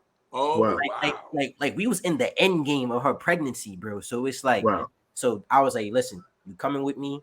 We took her mom car, like, fuck it. We was like, if we gotta give birth out there in Philly, whatever, we'll make it happen. But yo, listen, we here, because there's no way I could have missed that, bro. Of course. And it was very poignant. One of those where it was like, "Yo, like, are you okay for the ride?" She's like, "Yeah, fuck it, we out." I'm like, "All right, bet we out." We hopped in the car, got our asses in Philly, boom. So we went out, did the match. Match is over. I'm about to get up. Then I see Thomas grab the mic, said the whole thing. I lost, and he was like, "Yo, you got that dog. You got that fight. Yo, fuck it. You rolling with Boujii now." I was like, "Oh, It's like, oh shit, word. You got your Rockefeller chain. All right. Yo, you seen it, John. You feel me? Exactly. Yeah, you know what I mean? So that was really cool, bro. Training day. Yeah. Okay, that was a good story. Came back through the curtain, And Alex was like, yeah, let's go. People was clapping and shit. You know, and I'm just there like, oh, all right. I'm like, I know you don't fuck with me, but that's cool though. You could clap.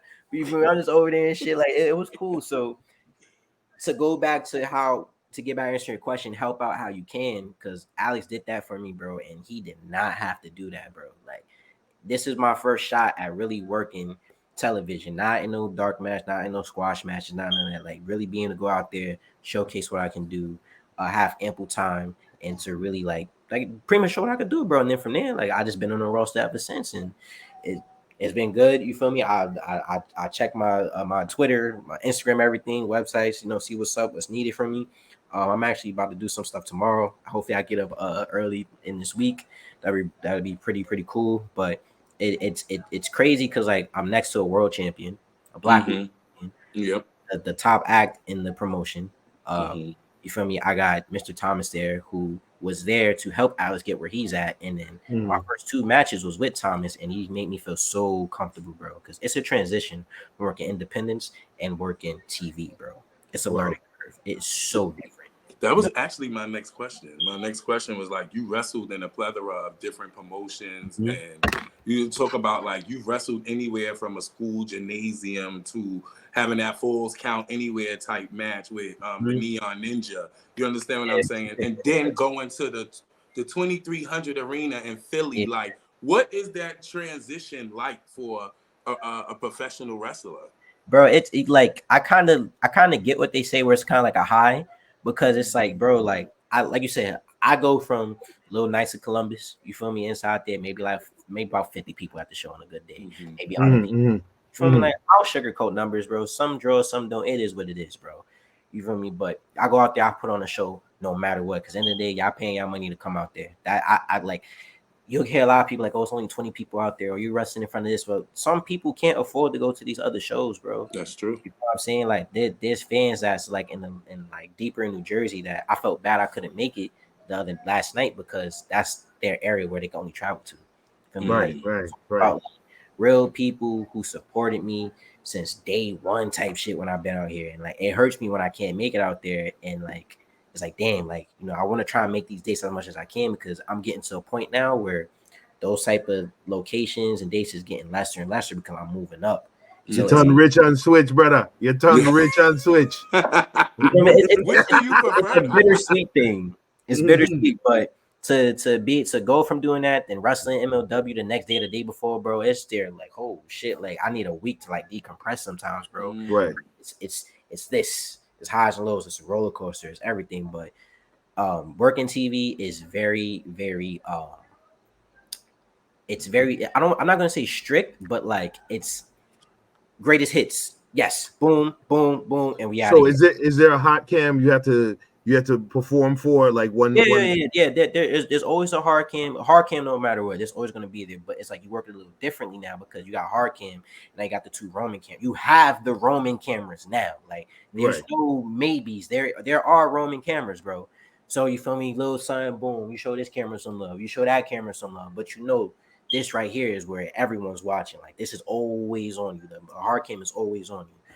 You feel me? So it's knowing how to work the ring now, bro. Like it's not just so go out there and do what you want. It's not you go out there, hit them greatest hits, get over. You feel me? Without going over. You feel me? And then boom, from there you just gotta do your thing like that. How easy was that transition though? Right, to be able to go from that indie scene wrestling style to now wrestling for television, right? Is that a little different? It's no, bro. It's different. I'm not gonna lie. It is very different. It's very nerve wracking because like even in my match with in main event, like the match started off and then like I went to do something, then like I completely just lost grip, like just slid right off me, bro. But it's like I had to catch and you feel me, fix everything up there and everything. And then Matt Striker actually he was like, yo, that was like a veteran move. Like things were getting sloppy. Jay Boujii cleaned it up. In my head, bro, I was having a full-blown anxiety attack. I'm there like, oh, shit. Yeah. You got these bright-ass lights. There's 100 people over here, 100 people over there. You got this hard cam here where you know this is going to TV, bro. Like, it's not, there's no like, oh, it didn't catch that. No, it caught that, bro. Right. You gotta learn, like, you gotta be like on point. But to that, like, again, I've been fortunate enough to be in there with my brothers. Like, I love main event. Like, that was my first like real match in there, and they took care of me, bro. And they attacked me, took care of me, bro. So like that calmed my nerves. My first ever match I ended up was against Thomas. Vet, respected me, took care of me, you know me. And then I just had my first match on my own against BRG, and I was a lot more calmer and felt more comfortable because like to a point, bro, like yes, I'm Boujii, but like I have to like kind of like indulge myself in it. I haven't really like accepted it. You can say you gotta psych yourself up. Yeah, bro. Because like Jay Boujii is very different from Boujii. Right. I'm. You look at my work at House of Glory, everything it's different, and I'm trying to find how to bring that over to TV while giving what TV's like. This is a script, bro. This like, hey, you feel me? This is what we want. This is this is a story essentially. With you Indies, I'm doing whatever the fuck I want, bro. Right. This is a story here. We need to get from point A to point B. Or how are you gonna do this? Okay, cool. I can't bug out how I'll bug out there all the time. I gotta like bring bits and pieces of that, introduce it to this audience, and then boom, you feel me? We all go from there. But I be having like kind of like an imposter syndrome when it's like sometimes with the Boujii stuff. Just because like I said, like I'm Jay Boujii, King of New York. You feel me? God figure. I'm out there. I'm loud. I'm doing this. You feel me? Like I'm antagonizing the fuck out of you. Like I'm doing things, bro. But like now, you feel me? I'm for the people. You for the people, right? What's more fun? So now I gotta accept that love that y'all throwing. You feel me? I gotta be like, okay, like yeah, are y'all rocking with me? Or are y'all rocking with Boujii? Is it true that it's more fun to be a heel character or a face over a face? I hate baby face, bro. I hate it, and the only reason why I hate it is because when I first started training Johnny Rods, there was no characters, bro. You was just you, and he called me Little John, bro. So you already know, I'll go and say that shit, bro, whatever, and then people just like me at that time. You know, so I had to do baby first work, but babyface, it taught me how to sell, taught me how to kind of maneuver and everything. Like my baby face taught me how to be the heel that I am now, because there's things I hated about myself as a face. So the heel that you see is like I kind of bring both of it together, but now I'm kind of at the point where I'm just too cool, so people cheer me anyway. So it's like House of Glory, I'm a heel, but I come out, they screaming everything Boujii, singing my theme song and shit, bro. I'm like, fuck it, I'm out there, I'm vibing with y'all, bro. Like it's a vibe. I'm out, so I try to just bring that over to MLW, but yeah, it's I prefer to be heel. Okay. Like Alex told me I can do whatever the hell I want. So that's right. You know what I mean? He like, yo, go out there and just be you. And it's like, I'm doing it. You feel me? But I gotta just get comfortable. You know, and like I rock with Mr. Tom. I believe in what Mr. Thomas said, and I agree. You spoke a little bit about when they called you Little John. What actual age did you get into professional wrestling, and when did you realize you wanted to be a professional wrestler? I started when I think I was 19.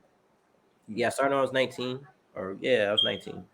I'm 26 now. Just okay, you thought about it.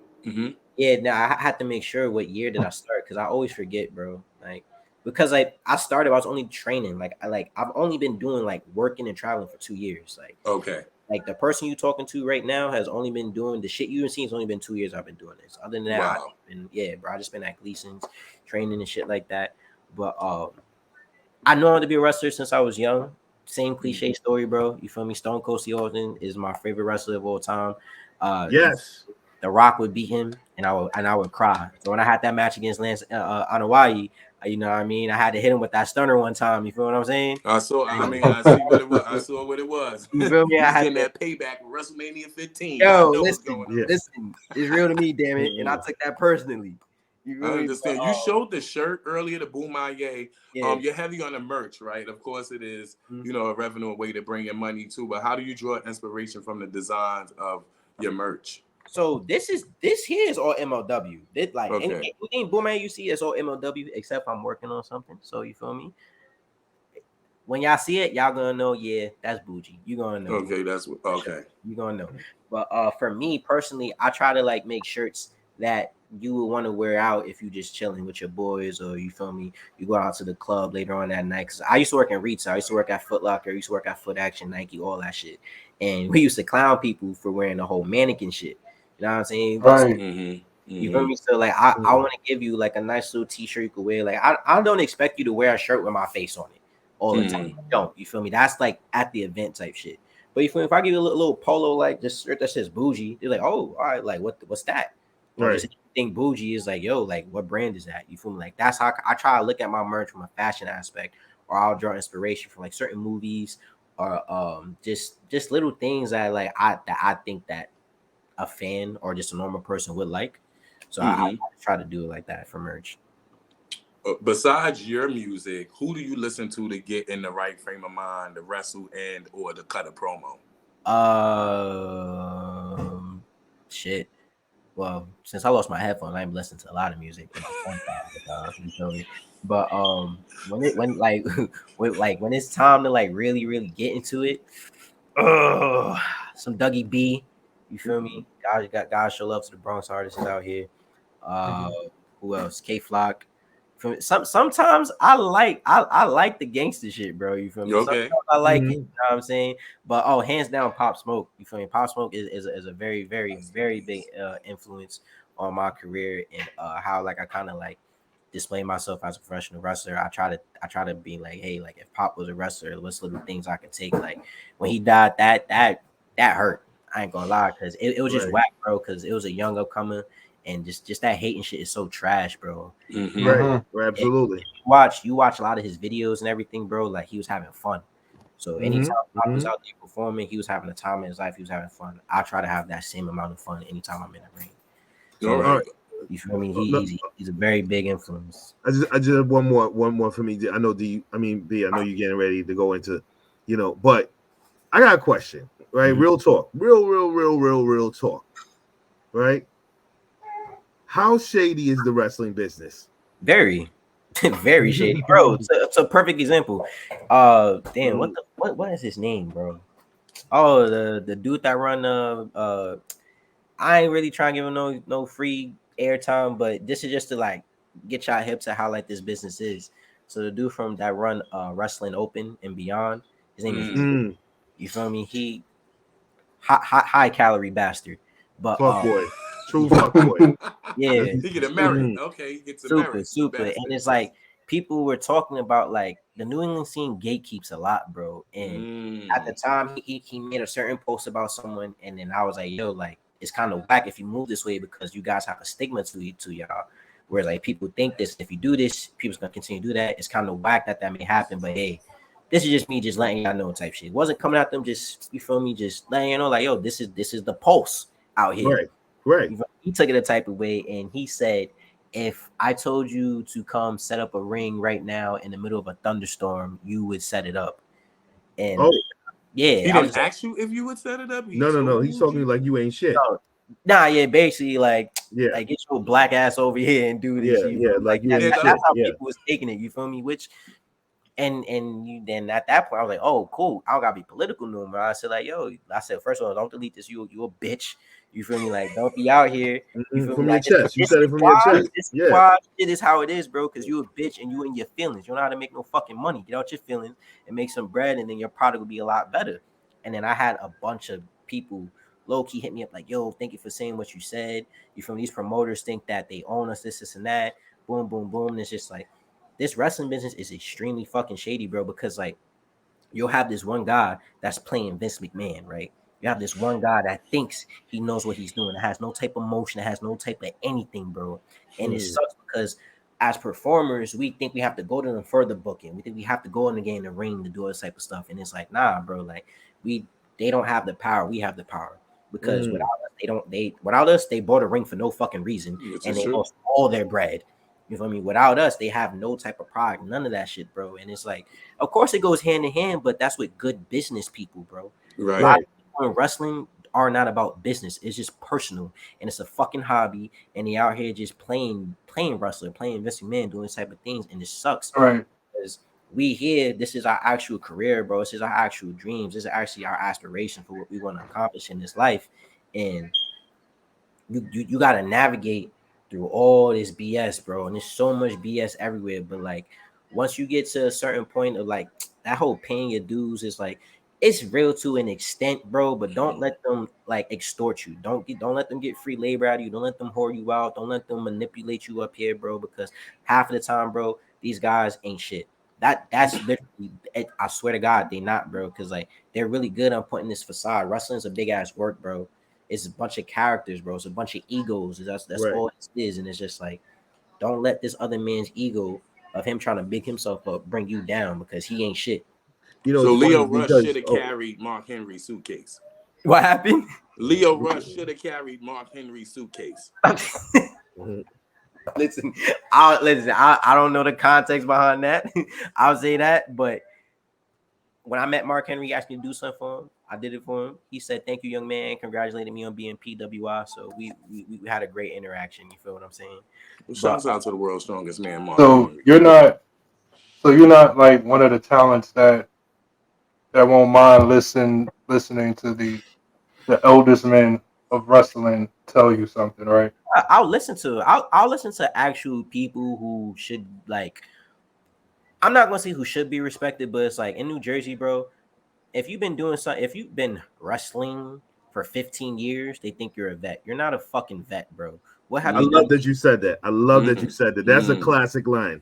Yeah, bro. Like, what are we doing, bro? Just because you did, like, what have you done in 15 years? Have you done anything of quality, bro? Or have you just been here every other Saturday? Have you been a weekend warrior? Have you actually done anything? Have you actually been to WWE? Have you done anything with Impact? Have you traveled? Have you done any type of things that make you think you should have this big old grand ego of, hey, I have to respect you. I have to do this. Like, nah, respect goes both ways, bastard. Like, what are we talking about here? It's funny that you say that because this is running parallel to the DJ game, right? Because I'm a DJ, and a lot of the thoughts you have is what I used to have in terms of my DJ career. I used to say the same thing, right? You know, like because everybody that had a pair of turntables since the early '90s was a vet, right? And I used to say that, like, how the fuck is you a vet? Like, you haven't done shit, you know what I'm saying? How, bro? In your career, bro, and it's so crazy, and it's just like it's very culty, bro. It's like this group of these weirdos, washed up, yeah. bro, just be in a circle, big each other up, bro, and they just like, oh, this guy's a vet, this guy is this, and it's like, nah, bro, like he's not, and I'm not gonna respect you because you think you're a vet. Like, I don't care if you like, and this is not to no one specifically, but like, example, like I don't care if he's on the first ever episode of Ring of Honor, bro. I don't care about that. Like you who's that? Mikey Rick Rat? Bro. I don't care of Impact Wrestling. I don't care about none of that shit, bro. You're here 20 years later, wrestling the same place I've been wrestling for 2 years, bro, and I'm making way more noise right now. And you want me to come here and just like, come on, bro. Respect just goes both ways. I treat it as a business, bro. That's the whole point. Is there anybody who you met that was different than you expected them to be? I mean, honestly, bro, I have no expectation of anyone. I don't. Like, I pull up to you. How you doing? What's going on? You show me respect. I show you respect. You act weird. Okay, you stay over there. That's it, bro. But I will say someone who was like not surprised, but very pleasant, and I'm happy that I had a great interaction with is Darius Carter. Yeah, like, okay. Wow, bro. Carter been around. That's one man who should be out of here. Agreed. I agree. I just got in the scene, so you feel me? I don't know about the politics and games was being played back then, but Carter is someone I could hit up right now, bro. Say X, Y, and Z, and he really shows love because he's like, you remind me a lot of like me when I was younger. You feel me? Like people who talk shit about you, like, wow, can you do the things he do? Are you getting the attention that he's getting? Like he's like, I defend you. You feel me? It's like I respect the hell out of Darius Carter because like at a time where it's like I needed like that kind of like he gave me that Okay. Ashe to that. Yeah. We'll talk a little bit about Ashe next week. One question, this has to do with, we heard you mention a little bit about loving Stone Cold growing up. I think you talked a little bit about Finn Balor earlier, and you talked about Seth Rollins. So who is on your professional wrestling Mount Rushmore? So Stone Cold, hands down. All right, so I let me give you my answer when I was a kid, like my first ever answer. It was Stone Cold, Triple H, Undertaker, Kane. Kane always surprises people. I love Kane when I was younger, bro. Like OG Kane, like fire, doing a fucking backflip out the ring. That's a lot harder than what it looks like. That's a lot harder than what it is. And then the fifth one, I always forget the fifth one because it wasn't The Rock. I never liked The Rock when I was growing up, and I was too young to really see Shawn Michaels. So I want to say at that point, I probably threw in John Cena after a couple of years. Makes sense. Makes sense. It's your years of wrestling. Yeah, you know what I'm saying? But now, shit, bro, it's crazy. So I'm definitely gonna say Randy Orton, Roman Reigns. That man's on another level. Seth Rollins is definitely still in there because Seth literally is still my motivation to this day. Who else? Kenny Omega, great person, great man. And then plus, just seeing what he does too, like it's just Kenny is an indie guy, you know. So to see like where he's at and you know what he's doing, like it's, you know, he's one of the guys that ROH did it in New Japan, traveled around. So like it's a lot of like it feels closer to what I'm doing in my career right now, and what I can reach. Not any guy in the sense where it's like, hey, you know, like snubbing, just like nah, like you're traveling, you feel me? You're not at the machine right now, you know. Right. You're paying for yourself. Like that's how I look at Kenny. And that honestly, that's a lot of AEW guys too. But one more person I would put in there. Who else would I put? Then I already said Randy, so you could probably put. I'm gonna probably put Cena again. Yeah. Okay. So Cena stands the test of time. I thought you would He put sure yourself. does. I thought you would put yourself because you know you revolutionary. You're from the Bronx. Nah, I've been like, listen, right now I'm like Jay Boujii is still evolving. You feel me? Like I'm very different from how I was my first year. I'm very different than how I was around this time, like last year and everything, bro. So it's like I'm still waiting to see what the where I'm gonna be at. But like right now, I'm happy where I'm at. I do want to do more. I definitely want to do more. I feel like I can be utilized to do a lot more. And just you know, just waiting, Okay. Just waiting With for that that. being said, we got about like 14 minutes left to the show. I want to play a quick game, and this game is called Bad and or Boujii. I'm gonna just throw out some names, and you're gonna let me know if they're bad or bougie. All right? I'm gonna kick it off with Ice Spice.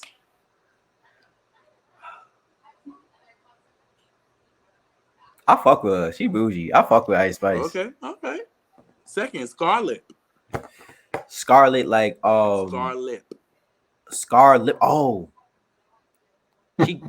she gangster. Can I say that? Cause she's there. Like she don't fit in bad or bougie, bro. She's gangster.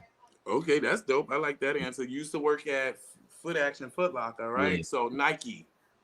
Oh yeah, that's bougie for sure. Okay. What about Adidas? Adidas.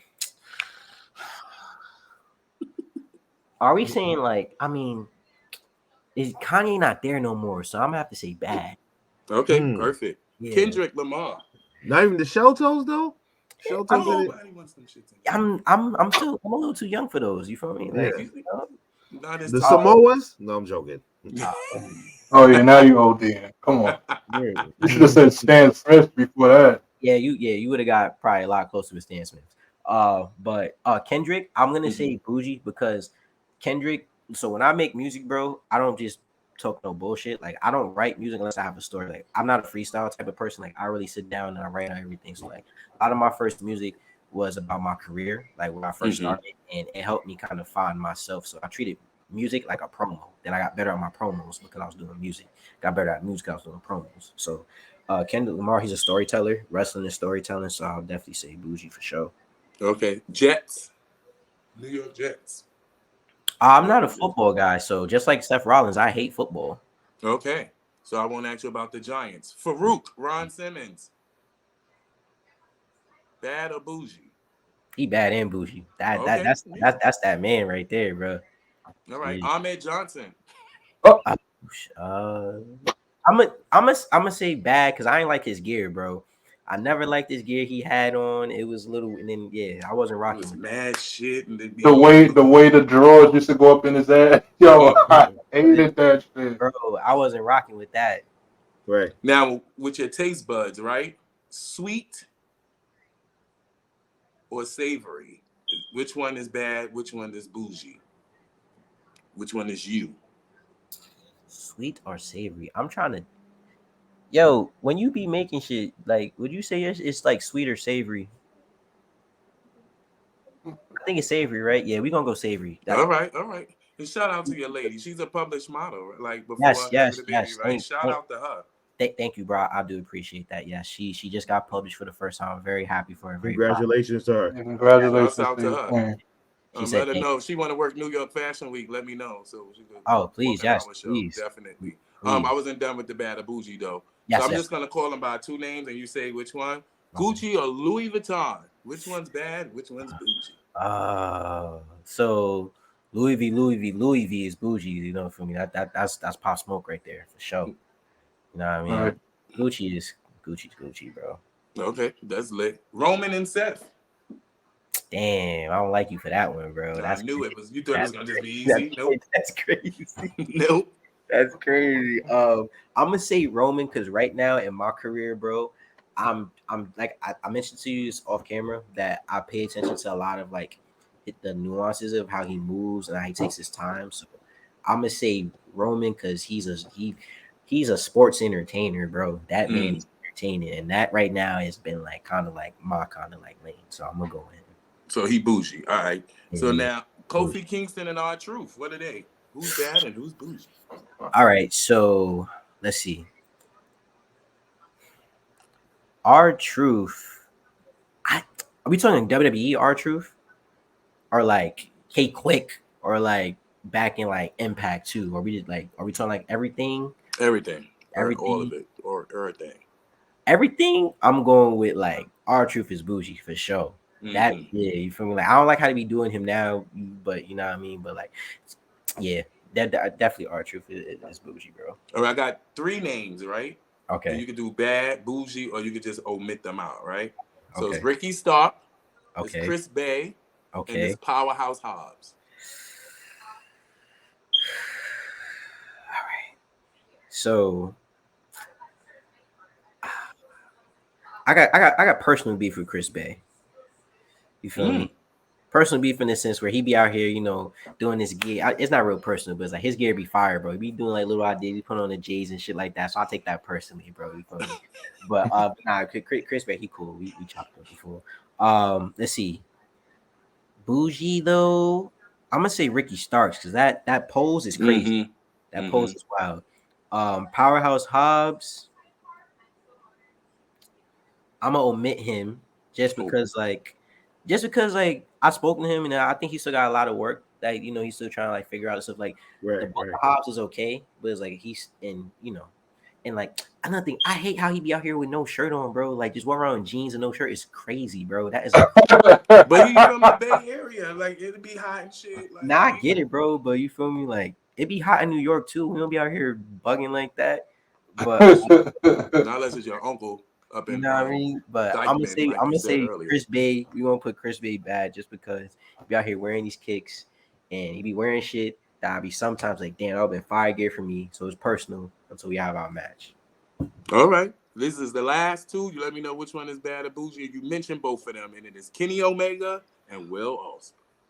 Oh shit. You said in Ospreay, right? That's what you said? Yep. Yeah.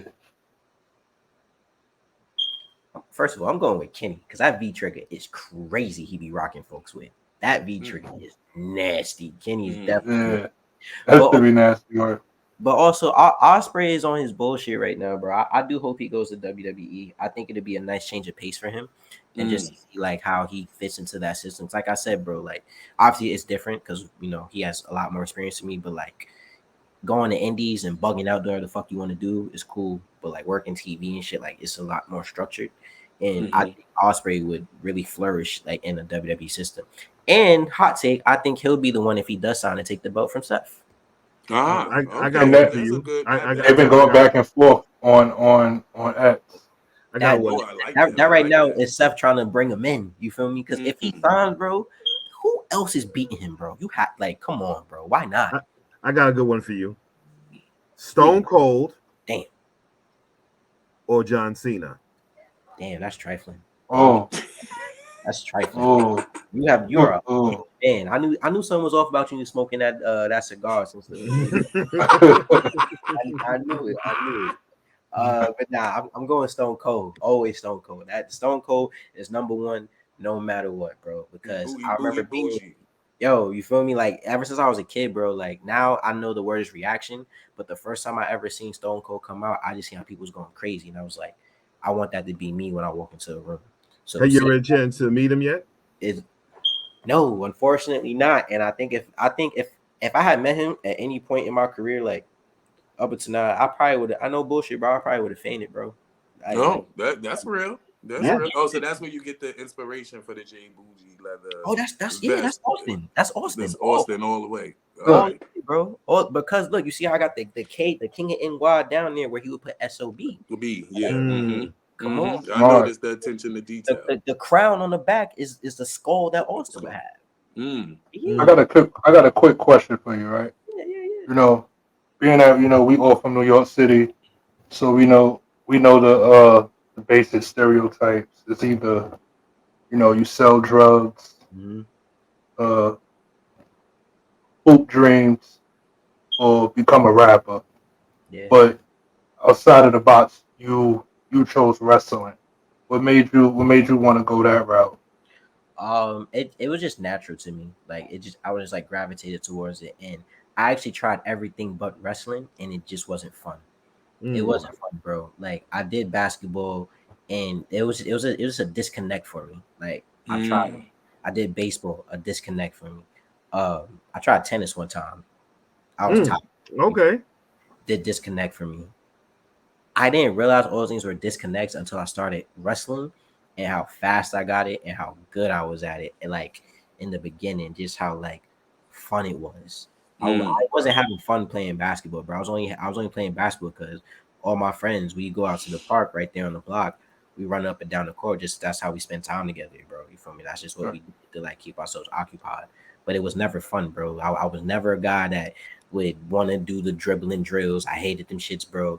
I never was a guy that would put up 100 shots a day. That wasn't me, bro. Like, you feel me? It's hit or miss. That's what it is for me, bro. You feel me? But with wrestling, it was something that just got me, and I'm happy to say that I've stuck with it. I've had an amazing career in just these 2 years. It's been crazy. So, there's many more years to come. Many more years. 100%, bro. And it's like doing things like this, like coming on your platform, like it helps get me to where I'm at, because you feel me. Y'all have your own exposure. I have everything there that like your audience probably didn't know who I was, which is okay. You feel me? Chopped it up here. Like they got to hear me talk about wrestling with y'all. What I think about with certain storylines. I might be relatable to something they may be thinking. You feel me? And then you got to hear about my own personal career, the ups and the downs, or the little insider stuff, who you would say, which is not insider shit because it happens on Twitter anyway. If you just follow the right people, you'll see it. I know I meant to ask this earlier, but any close calls? Anything that could have went wrong? Oh yeah, hell yeah, definitely. I tried to shoot and star press one time, bro. Yikes, scorpion, my dog. Like, so you shades of Brock Lesnar? I was just about to say that. No worse. Was it worse than Brock Lesnar? Bro, literally, my toes was like, oh yeah, bro. I got all hot and everything like that. It was wild, bro. So yeah, I'm not gonna lie and say I didn't try it again, because I did try it again 2 more times after that. Then I was like, all right, this shit ain't for me.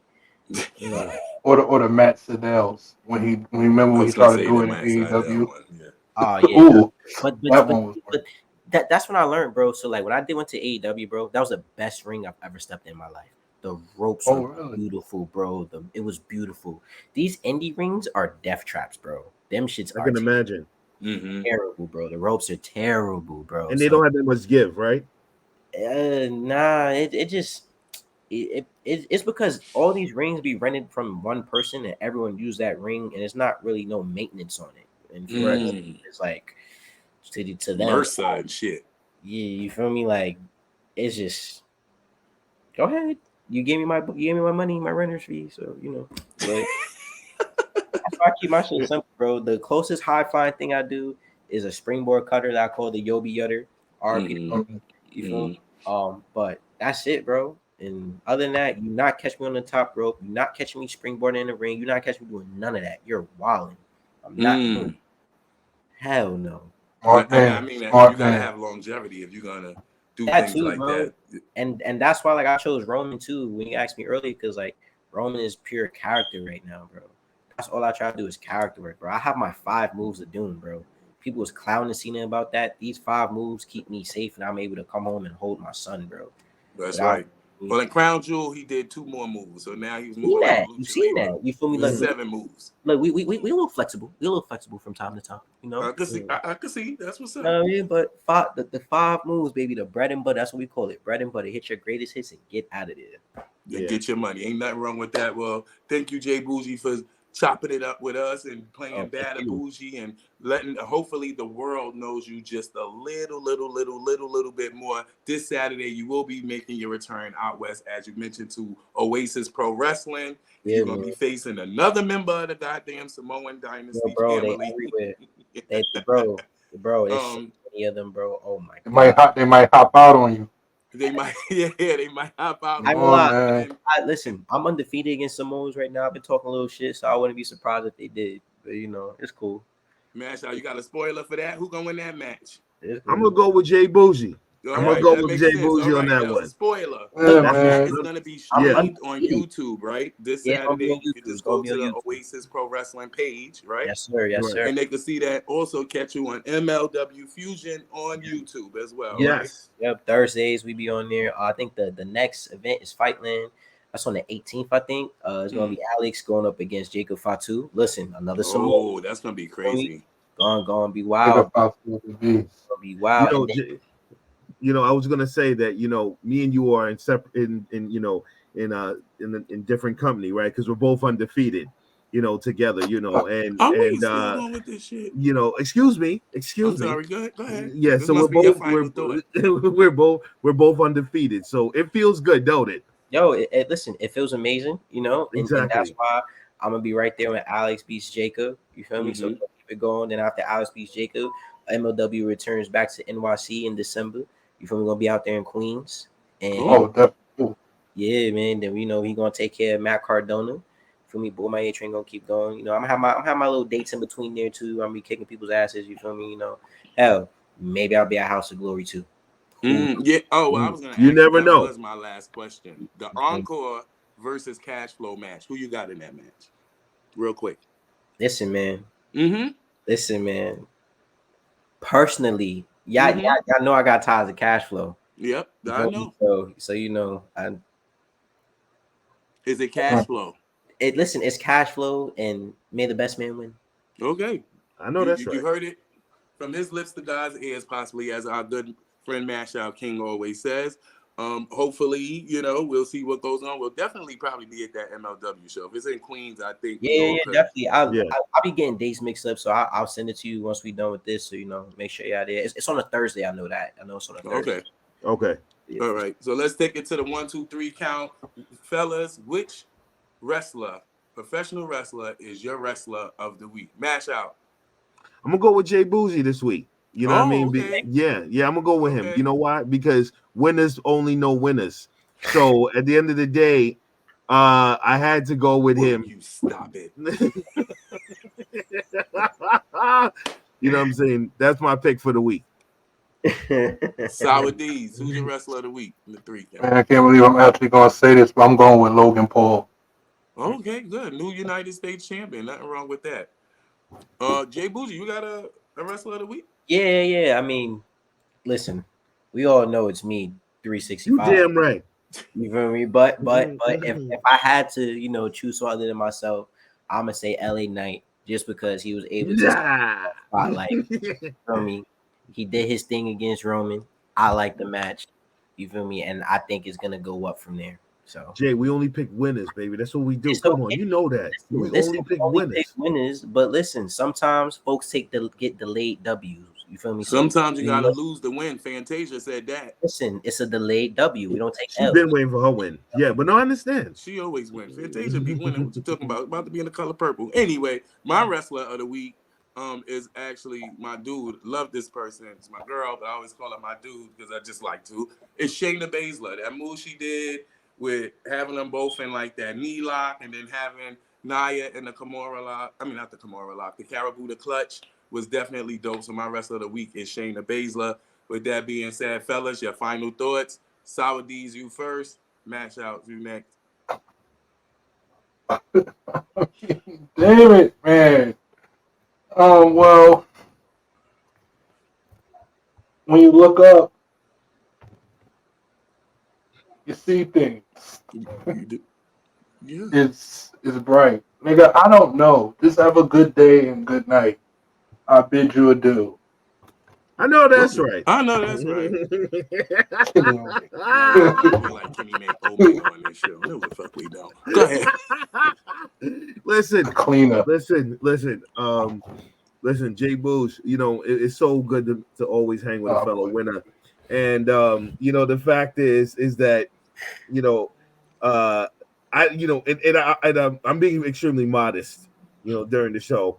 But the fact is that, you know what, like, share, and subscribe to the show. I enjoyed doing the show tonight with you guys. It's been very funny, very entertaining, and I look forward to seeing you guys next week. All right, and with that being said, I'll leave us with what is called the Brandon Thought. That's why I'm Brandon Thoughts. I have Brandon Thoughts, Brandon Lee. When you avoid difficult conversations, we trade short-term discomfort for long-term dysfunction. So let's cut it out. That's the Brandon Thought. And I have Brandon Thoughts, Brandon Lee. Thank you for tuning in again for another great episode of the Three Amigos podcast show. Tune in next week. We'll be back talking about our factions. And as Mashout King said, like, subscribe, share, do all that, and make sure you definitely comment because we want to know what you think. We are the Three Amigos, and we are out. Trios Amigos.